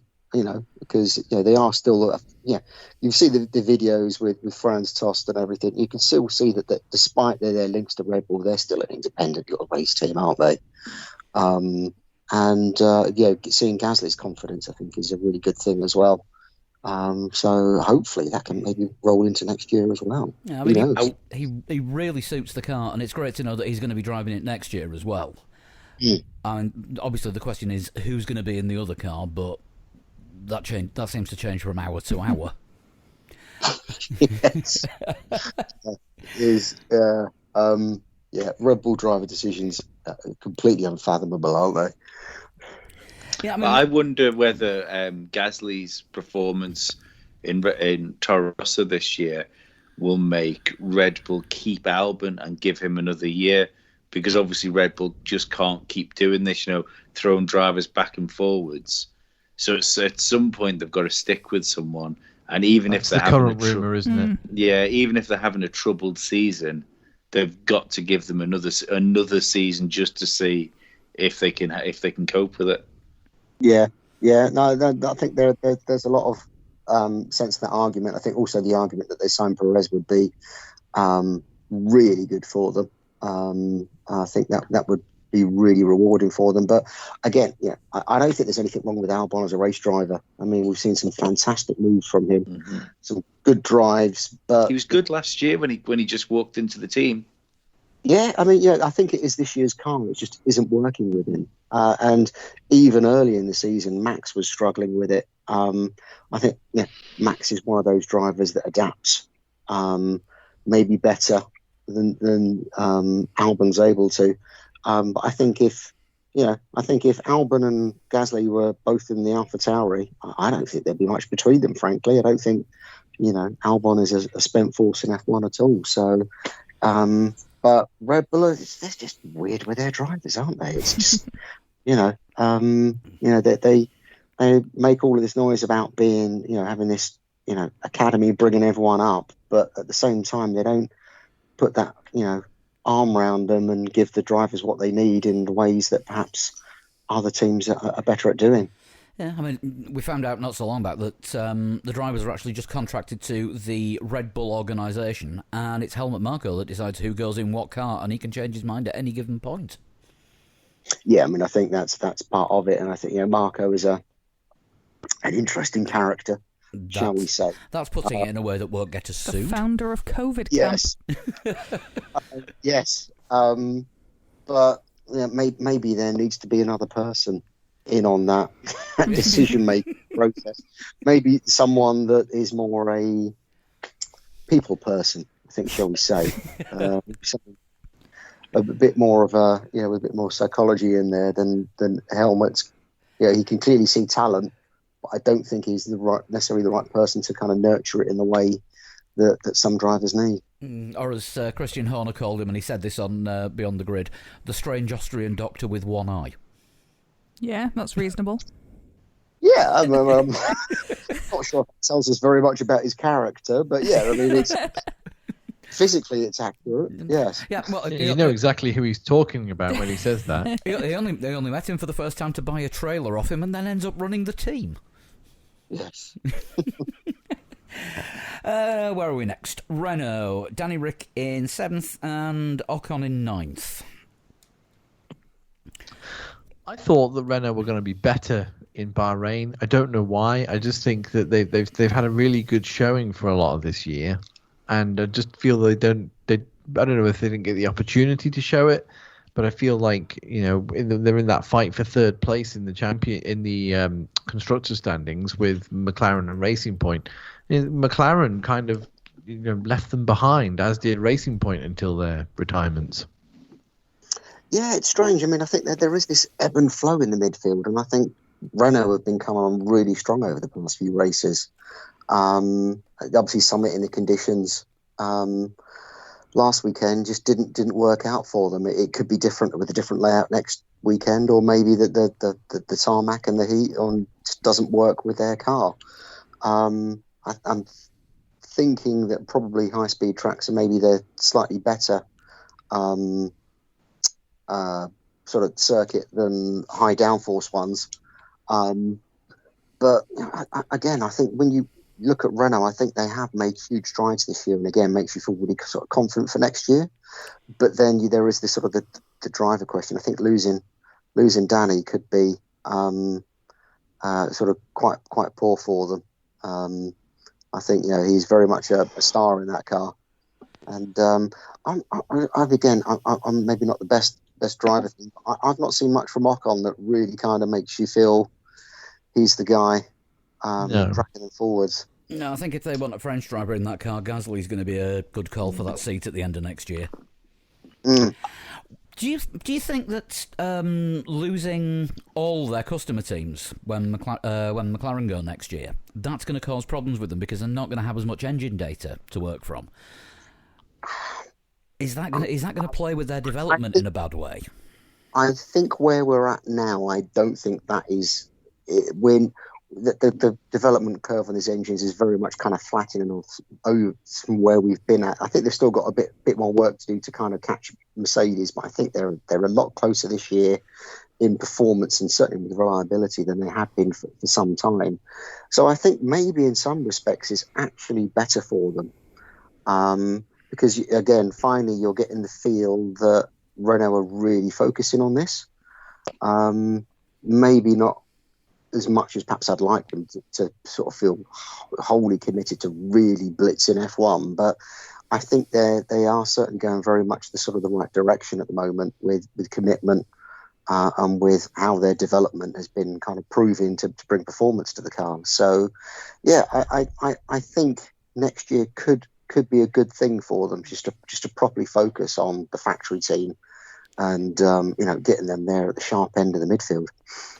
I mean, the worry is every time Renault look like they're going to start blitzing F1, the company decides to pull out for another 5 years. Yeah, I mean that you have to say that is a huge risk at the moment, isn't it? I mean, I think the fact that they have committed through to next year and they are talking about engine freezes and stuff bodes slightly well, but it's not the people making those noises that make the big final decisions. It's the guys in the boardroom, isn't it? Mm.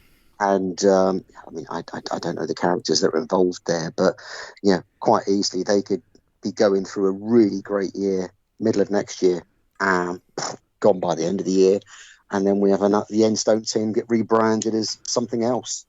Maybe Benetton are going to come back. I know they're coming back into fashion at the moment, so maybe some retro liveries from them or something. Oh, this could be Eddie Jordan's chance for his comeback that he keeps threatening. Oh, Christ. Has he been up myself? If he has, I've missed that story. No, he's I think he joked about it, didn't he? I don't think he was being serious. Yeah, he keeps joking about I should be running a team again. And it's like, oh God, no.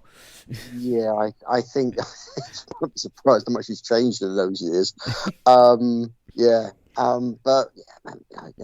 Fingers crossed that Renault do stay committed to engine supply and a factory race team. Because I think it would be hard for anyone else to come in with the funding to create a race, to keep running that race team, other than a manufacturer at the moment. I think where F1 is. So, yeah, fingers crossed. But, again, they've had a strong year. They've had some great race performances, some fantastic manoeuvres. Obviously, when Danny's feeling the tyres are on his side and the brakes are on his side, I mean, it's great watching him race. He seems a lot more comfortable in the car than he did last year. Yeah, I mean, I think he has. I think he has settled in, and I think obviously that the car is much better this year. He's very much one of these drivers that needs to feel the brakes in the way he likes it, and get the car to work, to do his kind of trademark, send it down the inside. And I think if you saw at the weekend, he can do that when the tyres are working for him now. So we've got a couple of weekends. See if he can pull some big results out there, because it's the potential is in the car, definitely. It certainly is. Right, McLaren next. Lando in fourth, Carlos in fifth. Another strong showing.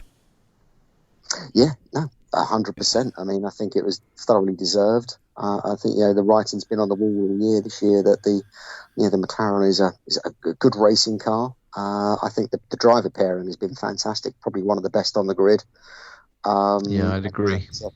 A little sad that Carlos will be leaving the team, but I think that's kind of counteracted by the replacement, and be interesting to see how Carlos works with Charles at Ferrari. That's going to be an interesting one. I think we saw a few tussles during the race, didn't we? But yeah, I mean, McLaren are just completely on it at the moment, aren't they? And this weekend they got the results and the points that they really needed to really consolidate their position in the constructors. Yeah, I mean, Carlos getting the car from 15th on the grid to 5th over the line. I think any other day he probably would have been driver of the day. Yeah. Yeah, and again, I find Carlos can be a little bit inconsistent, but on the days when he's someone's found the on switch, I mean, he really is fantastic. I think it's just a case of, sometimes with these drivers, a bit like with Felipe, with Smedley, you just got to find someone that can bring that out in them, and hopefully, at Ferrari with a better car next year, and the right race engineer, we can see some absolute fireworks from a pair of drivers in that team. Yeah, it would be good to see Ferrari can get their act in gear with that lineup. I'm looking forward to seeing it.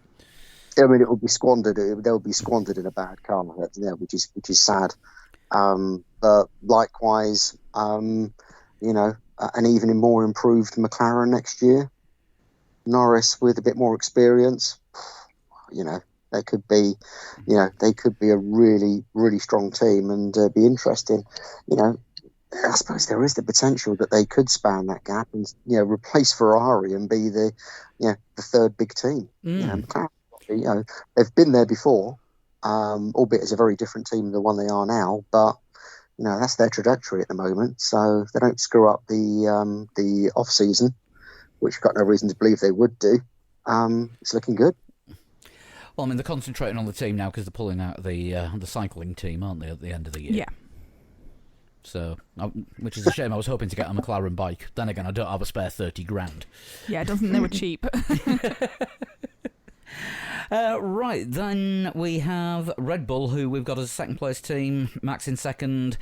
Albon in an inherited third, but he was close to Perez when the engine blew. I mean, I think it was probably a much more convincing drive from Albon. I think this weekend. I mean, he wasn't with Max, but I think he possibly could have snatched third, given a bit more time without Perez's failure.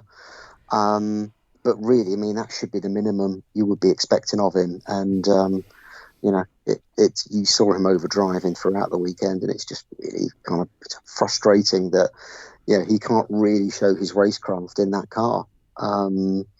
And fingers crossed, obviously, for him for next year, because that's obviously, as we've sort of said. But again, I think the thing that's quite interesting is Max has become very consistent. And that's not really what you would describe of Max Verstappen over the past few years. He really has kind of matured. And, as much as he does kind of get a bit barky on the radio when he doesn't like the tyres and the sort of strategy he's sort of stuck in. But in terms of just being there, getting in amongst the Mercedes in qualifying and being a threat to them through the race, he's done it, without fireworks. And I think that is really interesting. And again, shapes up for a 2021 that could be, really, really quite big in terms of if Red Bull and Honda can bring the race to Mercedes, head to head with Lewis. could be spectacular. I mean, I I think thought it was. could be incendiary in some respects, but let's not worry about that too much. Yeah, I thought it was quite refreshing to hear Max, not for the first time this season, saying it's we have nothing to lose. Let's go full send. Very rarely do you hear of a Formula One driver like giving themselves and their car 100%, maximum power all the time, just to try and get as close to the front as possible. I know there are a lot of fans who think that's how Formula should be. It should be driving on the limit all the time. But I mean, there's always been a managing element to the sport as well. But it was nice to hear that there was somebody literally going all hell for leather. To try and catch a Mercedes. Oh, well, let's face it. I mean, the championship is fairly fixed. There's a bit of a battle still left there for Max, but again, it's like it's when you look for the right driver for the team, there's lots of things in terms other than just simply being fast, but you can see him leading that team. You can imagine if next year he was alongside Lewis in a car that's almost equal, Max leading Red Bull to push ahead, with strategy in the race, with the car generally, just motivating everyone around him. That's, he's still a very young guy. But again, you're seeing some of these traits in him that are like, way beyond, his years in terms of, as I say, like his consistency this year. As you pointed out, his team leadership qualities, he's, how he wants to be aggressive, but not in a, maybe not an aggressive the way he's driven in the past, more emotionally and strategically aggressive than just physically aggressive on the track with the car. But yeah, I mean, it's sadly, he's in a race on his own most of the time with the Mercedes, pretty much, beyond his control. Luckily, he does split them quite a bit, but it's rare that we really see him tussling with him, and he's just in a kind of his own little battle with his tyres and where the Mercedes are ending up with each other. And that's really kind of underplayed, I think where him and that car have got to this year. It just, you're not seeing those flashes of excitement because, as I say, he's on his own most of the time, isn't he? I think it's like the maturity of Verstappen. It's easy to forget how long he's been around now, though, isn't it? Because he came in so young. He's actually got a few years of experience under his belt within Formula One. I think that's odd for somebody that's so young. Yeah, absolutely. And again, if you think of where Lewis is at with his career, and there'll be a sunset to that, no doubt. Not that long away. Rule changes. And we could have another era of dominance, because I think Max has got everything lined up to deliver that. He has some weaknesses, but I think he's worked on a lot of them already. It bodes very well for the future of the sport. And there's lots of other, particularly fasty drivers coming through at the moment that could be pushing him as well. So, the potential future of Formula One from a driver perspective, the kind of the post-Lewis and I hate to say it, but the post-Vettel era, even though he's carrying on, is quite exciting. I'd argue that from what we've seen of Max lately, the only real weakness he's got is what Red Bull keep giving him every weekend. Yeah, and again, that's that's kind of a bit of a slow burn thing, and equally, if Red Bull are still fighting against the might of Mercedes, which is a hugely impressive operation. But these are learning years, they're building years. So let's see what the hopefully the final result is, that we see Max racing with either dominating the sport or in a big battle with someone else to win championships, which I think would be fantastic. We did see Albon have quite a big crash on Friday, and then Red Bull had to do a chassis change. How big an impact does that have on the driver when they start the weekend in one car and then essentially have something very different the next day? I think it does vary by team and car, which is not really an answer. But some drivers are very sensitive to the tub and they have a favourite tub, whether that is a superstition or just something that the engineers can't measure but the driver feels. I think where Albon's at with the team, I think that would have been a big knock for him that weekend, because it's his confidence. He's getting back into a car that's been rebuilt. You lose track time. That I think for particular, I think that would have been bad for his weekend. And I think his final result of fourth elevated to third, I think is reward for his commitment to get trying to get a result out of that bloody car of his. But yeah, I was somewhat surprised. Look at it. It was one of those accidents that looks big because it rips lots of bits off. But when you kind of get an old person like me look at it, seeing accidents like that before, it's that's fine. That will polish out, put some new suspension on it, it'll be fine. But the chassis was damaged, and that was a surprise to me. And that is a big job for the mechanics. Again, that as much as they are committed to getting all the work done, and they work very late with their breaking the curfew to do so, was fantastic. But I'm sure it doesn't do very well for the atmosphere in the garage when someone's consistently bringing back smashed up cars and not bringing the results with it at the same time. So it's I think it's tough for everyone when that happens, but it seemed like an accident from overdriving, didn't it? I mean, he just shouldn't have been out there. He shouldn't have been putting his foot down when he was. Yeah, I mean, the conversations that quite a few of us were having on Discord this weekend was he's trying too hard. Yeah, and I think that's always the danger when you get a bit desperate. And that was there's a little bit of overdriving and there's a bit of aggression that you can have, and then there was you're several meters off the track on sand. Don't put your foot in it. It's quite obvious what was going to happen. But red mist, I guess. Yeah, I mean, it's how you recover from things like that are the measure of a good driver, and whether you can take something away and learn from it, and hopefully you can, because I'd like to still see him in Formula One. He's proved that he's worthy of being there. He's definitely got the skills for it. It's the psychological thing now. He needs to be able to handle the pressure, and as we've seen countless times, being on the Red Bull program can break people that you think are actually stronger. Yeah, I mean, it's literally he needs a more sympathetic car. Maybe he needs a more sympathetic management to bring it out of him, and maybe Red Bull isn't the environment for him. So him losing his seat, assuming he can get another good seat, and I can't think of any that are probably up for grabs, but I mean, I think it is at the moment. I think it's squandering some talent that is definitely there. It's just to see, how far could he go with a car that he can feel fully confident in. Maybe in a resurgent Williams once George Russell's moved up to Mercedes.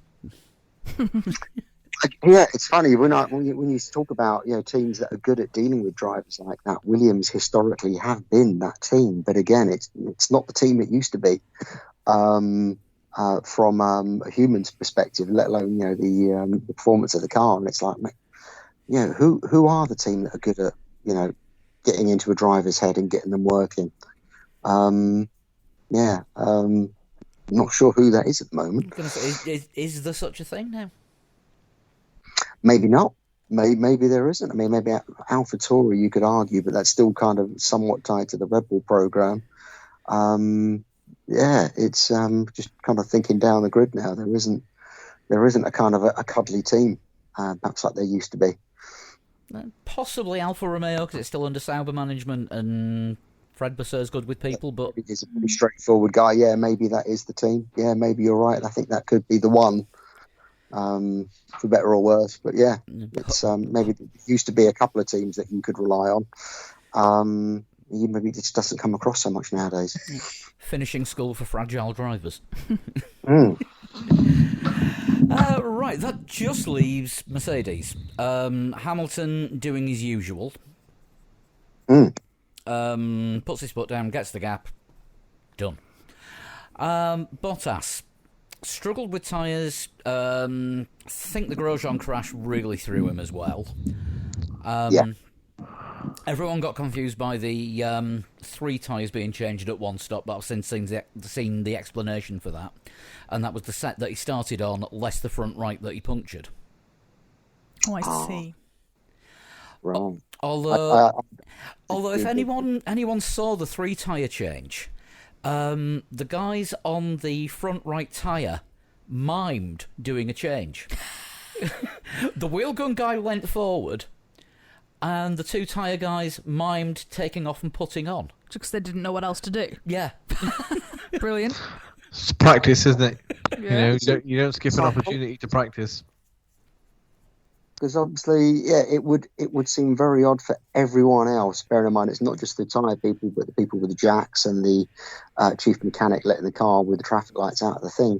It probably was more comforting for them to see what looked like a stop on that tyre than not, because it's pit stops. There's lots of technology being thrown in it, but at the end of the day, it's very much a human operation, isn't it? And I think it's the human aspect that's bringing these stops down to regularly sub 2 seconds. There's probably psychologists that could write a thesis just on that aspect of that pit stop. It's quite interesting, isn't it? It's so you don't really get people drilling into what goes on to actually get a good pit stop. We just kind of take it for granted, but it's an incredible feat if you think about what they do. How far can they go before they do kind of start restricting some of the tech that they can use and the number of people that they can use. 1.5 seconds. Oof. I mean, a stop that fast is unthinkable, and I don't know if it's even physically possible. I mean, I think. You are getting into. We say it all the time when they go like 3 seconds. Oh, it's diminishing returns. But I think if you think about it, just bringing to a car to a halt and then accelerating away again. I mean, that must take half a second just to do it without anyone touching the car. It's an extraordinary piece of sort of theatre that they add to the race, and I'm very much against refueling, but I think tyre pit stops, I've got absolutely no issue with them staying as long as the car can be released safely. Yeah, I mean, you look at a stop from 4 or 5 years ago, and the car was actually fully stopped before the wheel gun went on. Mm-hmm. Now the gun is on while the car's still pulling into the box. You trace the tyre as it comes in, don't you? So Yeah. that you're connecting while it's still moving. It's impressive shit. It really is. It's almost like a visual trick. When you watch it, it feels like the car hasn't actually stopped, but the car has gone into the first mechanic's hands, who then takes the tyre off. And it's almost as though the car is still moving as the guy puts the next tyre on. There's a kind of a continuity of movement in your eyesight as you're seeing it. And it's literally like the car has passed through the pits, had tyres changed, never stops and goes straight back out again. It's like it hasn't stopped. It's absolutely amazing sort of feat mid-race, and really amazing just to be able to really drill into how the teams do that. The technology and the psychology and the fitness and everything. It is amazing. A couple of years ago, the record was 2.1, wasn't it? It's now down to 1.8. So I don't think that 1.5 is maybe as far away as Paul thinks it is. I mean, we were watching the race yesterday, obviously, and we noticed a couple of the Ferrari stops looked really leisurely and really slow. And understandable, long race, hot desert. Obviously, towards the end of the race, people were getting a bit tired, but they were only like 3.2. But to watch, when you're used to seeing that the Red Bull sub 2 second pit stop, it just looked so slow. Yeah. I think you described the Leclerc stop as leisurely. Yeah, it was. It's like, well, all right, Ferrari, don't bust a sweat or anything, Jesus. But yeah, 3.2. It's insane. We just have to try and work out what the next thing they can do is to speed it up. It's lots of little nuanced bits in there that I've watched over the years, and you see how it's all developed. And every time you see something else that they've tried, and it's like, oh yeah, I hadn't thought of that. So that they must have a few other things in their back pocket that they think they could maybe do. and to bring that down further. Because I think you must be at the limit of human ability to do that. So there must be something else that they need to do to either get the wheels on or off, or the car jacked up quicker, or not stopping at all, as I said, as it is. Yeah, we all remember how well that went in 2005. So yeah, Bottas's performance on Sunday. I think you said earlier, Craig, he seemed to be troubled by what he'd seen in his mirrors, and it sort of shook him for the rest of the race. And he was never really there, and he was just having incredibly bad luck with punctures constantly. I think he ended up having 3 altogether. Oof. That could be right. I must Maybe. not remember exactly, but yeah. I mean, I think we see this a lot sometimes. If the Merc does fall down the order, it does sometimes struggle. I mean, he kind of pulled it out for qualifying, didn't he? Which was quite an impressive lap to get it into P2. Obviously, that start was kind of the start of his woes, really, wasn't it? But again, I sometimes, when you look at what Mercedes could be capable of with 2 blisteringly good drivers, it's you kind of scares you a little bit to some respect. But yeah, I feel that we're not going to see a better Bottas going forwards. I mean, I think what we've seen for the past few years, that as much as we talk about Bottas 2.0 and all of this sort of thing, I think he's operating at his limit now, I think. And that maybe works well for the team dynamic within Mercedes, much like it has done in lots of other teams when there's been a de facto kind of number one, even if it's never really come put out as that. But yeah, it's kind of, Bottas, when he arrived at Williams, there was so much optimism that he would be an outstanding driver. And he is, no disrespect, he is a good driver, but I don't think he's, in that sort of very top group of drivers in the sport at the moment. And, it's, just takes a little bit of the shine off it, I think, in some respects. And, meanwhile, not to take it away from Lewis, he's going through that phase. Obviously it's now been going for many, many years, but he's completely comfortable in the team, and he's just honing, as I think Paddy Lowe was saying when he won the championship. He's all those little things that were weak spots of him. When you're winning and winning and winning, and especially when you're not getting too much pressure, you really can, as we saw with Vettel, really kind of polish that winning approach. Both as a driver and also equally as the team as well, because they can approach their weekend differently. Knowing you're going to get pole position really alters how you design the car and where you choose to put your performance into the car. And again, from Lewis, I mean, it was a faultless performance. They managed the tyres, coped with all the other stuff going on around the race weekend, and faultless performance. I mean, what can anyone else do? That's all you can say, really. What I'm really interested in seeing, this is a thing that I think I'm looking forward to the most in 2022, because part of the regulations are designed around cars being able to follow each other a lot better. And we've said for ages, and Martin Brundle gave credence to this on Sunday by saying exactly the same thing, that Mercedes don't build a car that's designed to follow. How are they going to be able to cope with that when that's what the rules say effectively the car must be? Now, that's going to be a bit of a culture shock for them. Yeah, I don't know if that's a chicken or egg sort of situation. If anything, looking at it from the way I think it will work and how teams think, it will work in their favour in that they will already design a very fast car, because that's what they're set up to do. But what they potentially could find is if they could actually also have a car that's good in traffic, which I think may well be for the first time in many, many years. And that's a bit worrying. So even when they do have an off weekend or just one of those situations where they're not at the front, if they can now finally fight through a tough grid, Jesus, I mean, we're not going to see him for dust, are we? It could actually be slightly negative. I see your point, and I can see the way the logic works, but I think it could actually be, counterproductive to a more even grid. Well, yeah, is a worry that Mercedes being so far ahead this year. I mean, they stopped the car development really early. They're already looking at next year's car. No doubt they've got a massive program looking at the 2022 car. It could be 2014 all over again, that they're just a full stride ahead of everyone else, which you have to applaud them. But I don't know if that is necessarily good for F1.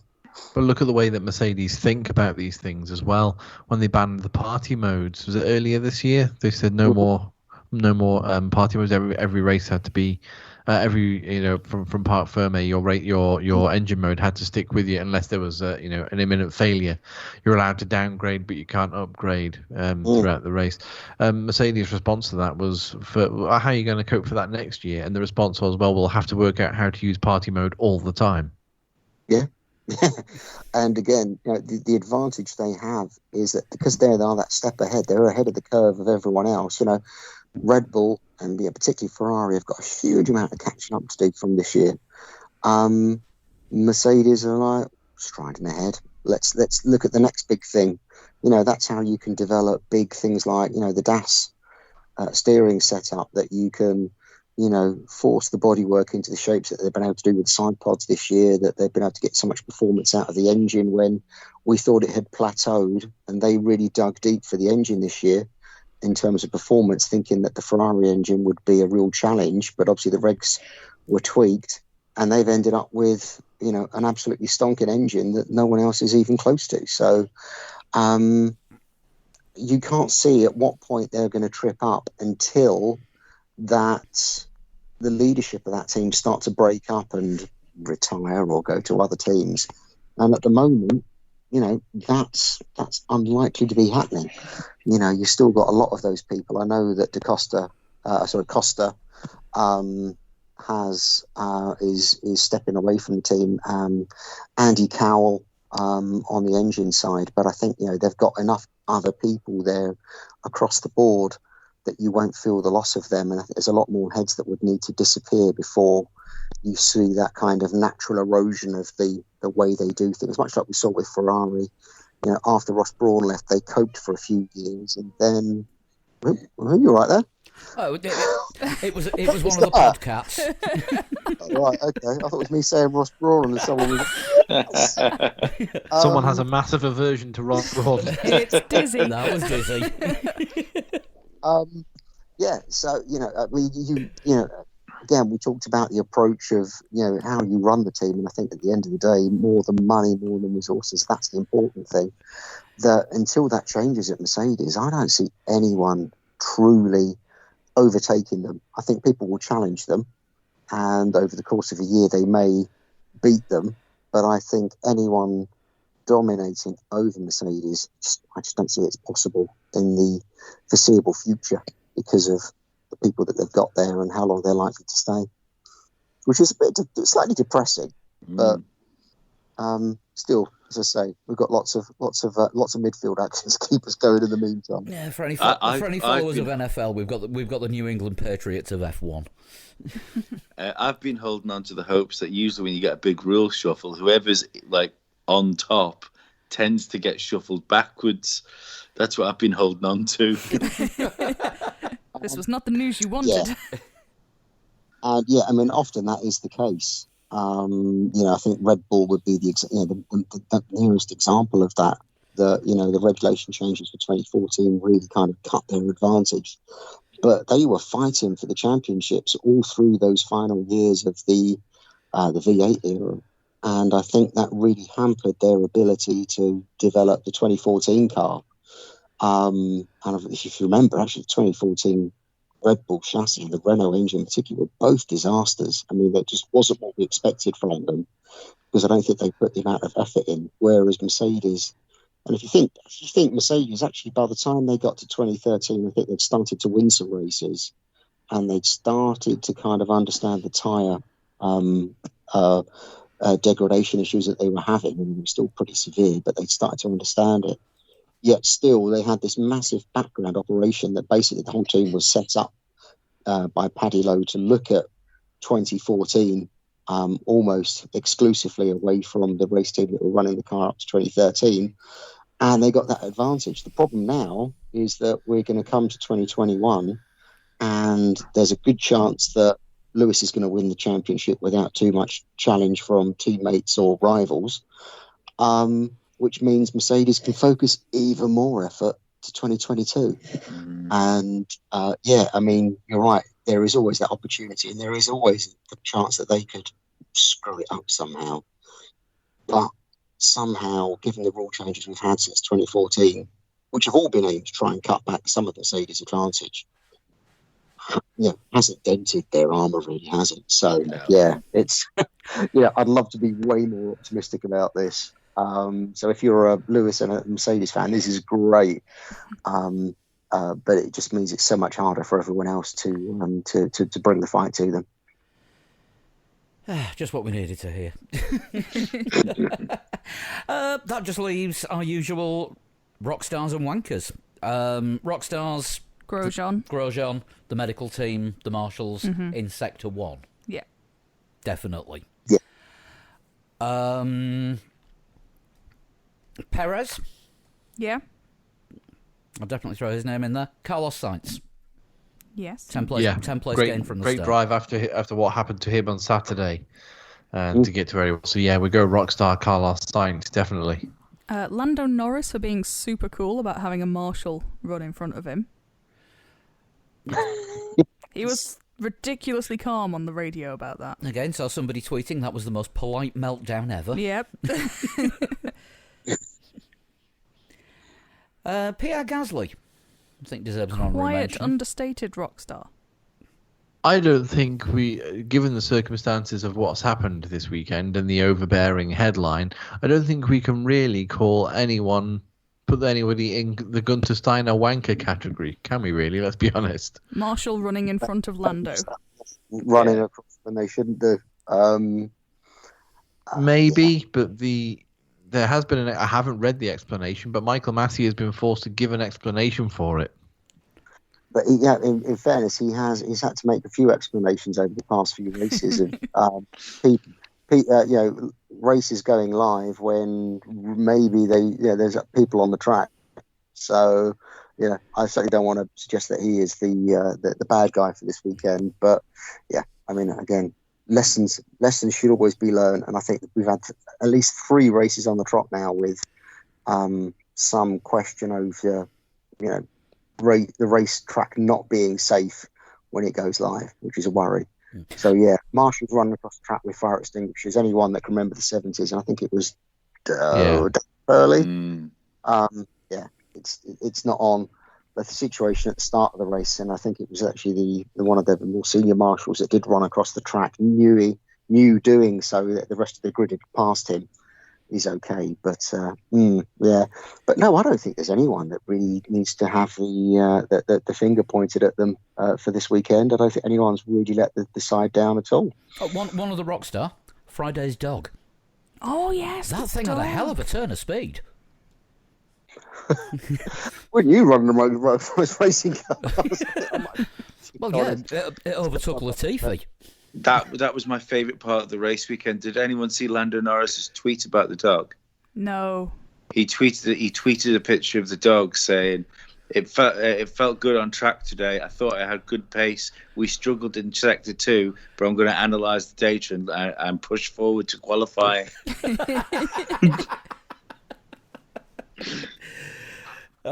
Lando seems to win Twitter every race weekend. Yeah, he does. He's dialed it back a bit from what it was in his first season, but he still comes out with the gems. Quality over quantity. Well, I think we've been talking for 2.25 hours. Craig, Okay. thank you so much for joining us. It's always great when you come on. Always great fun. Yeah. There was a lot to talk about this weekend, wasn't there? Oh yes. Yeah, when Be much simpler, and it's like, Lewis won, some other people had some racing. That's it. Game over. Yeah, well, there was a lot of technical stuff to talk about. You were the first person that we turned to, and I can't thank you enough for joining us for this week. Yeah, let's hope we don't have any more weekends like that. Absolutely. Definitely. And do you fancy joining us in a few weeks' time for a season review? We can look back on what the teams have done, technical advancements, anything like that? No, absolutely. It sounds great. That'll be brilliant.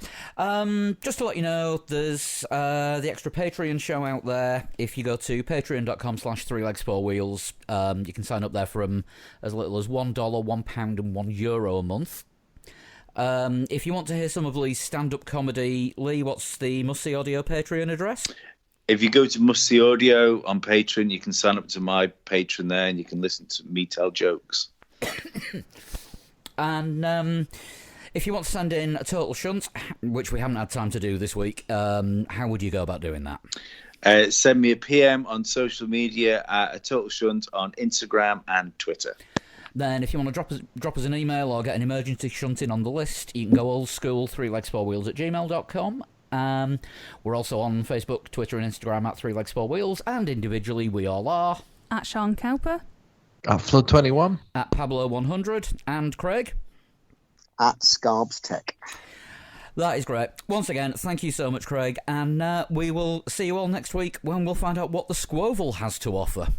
See you later. Bye-bye. Bye. Bye. Bye now.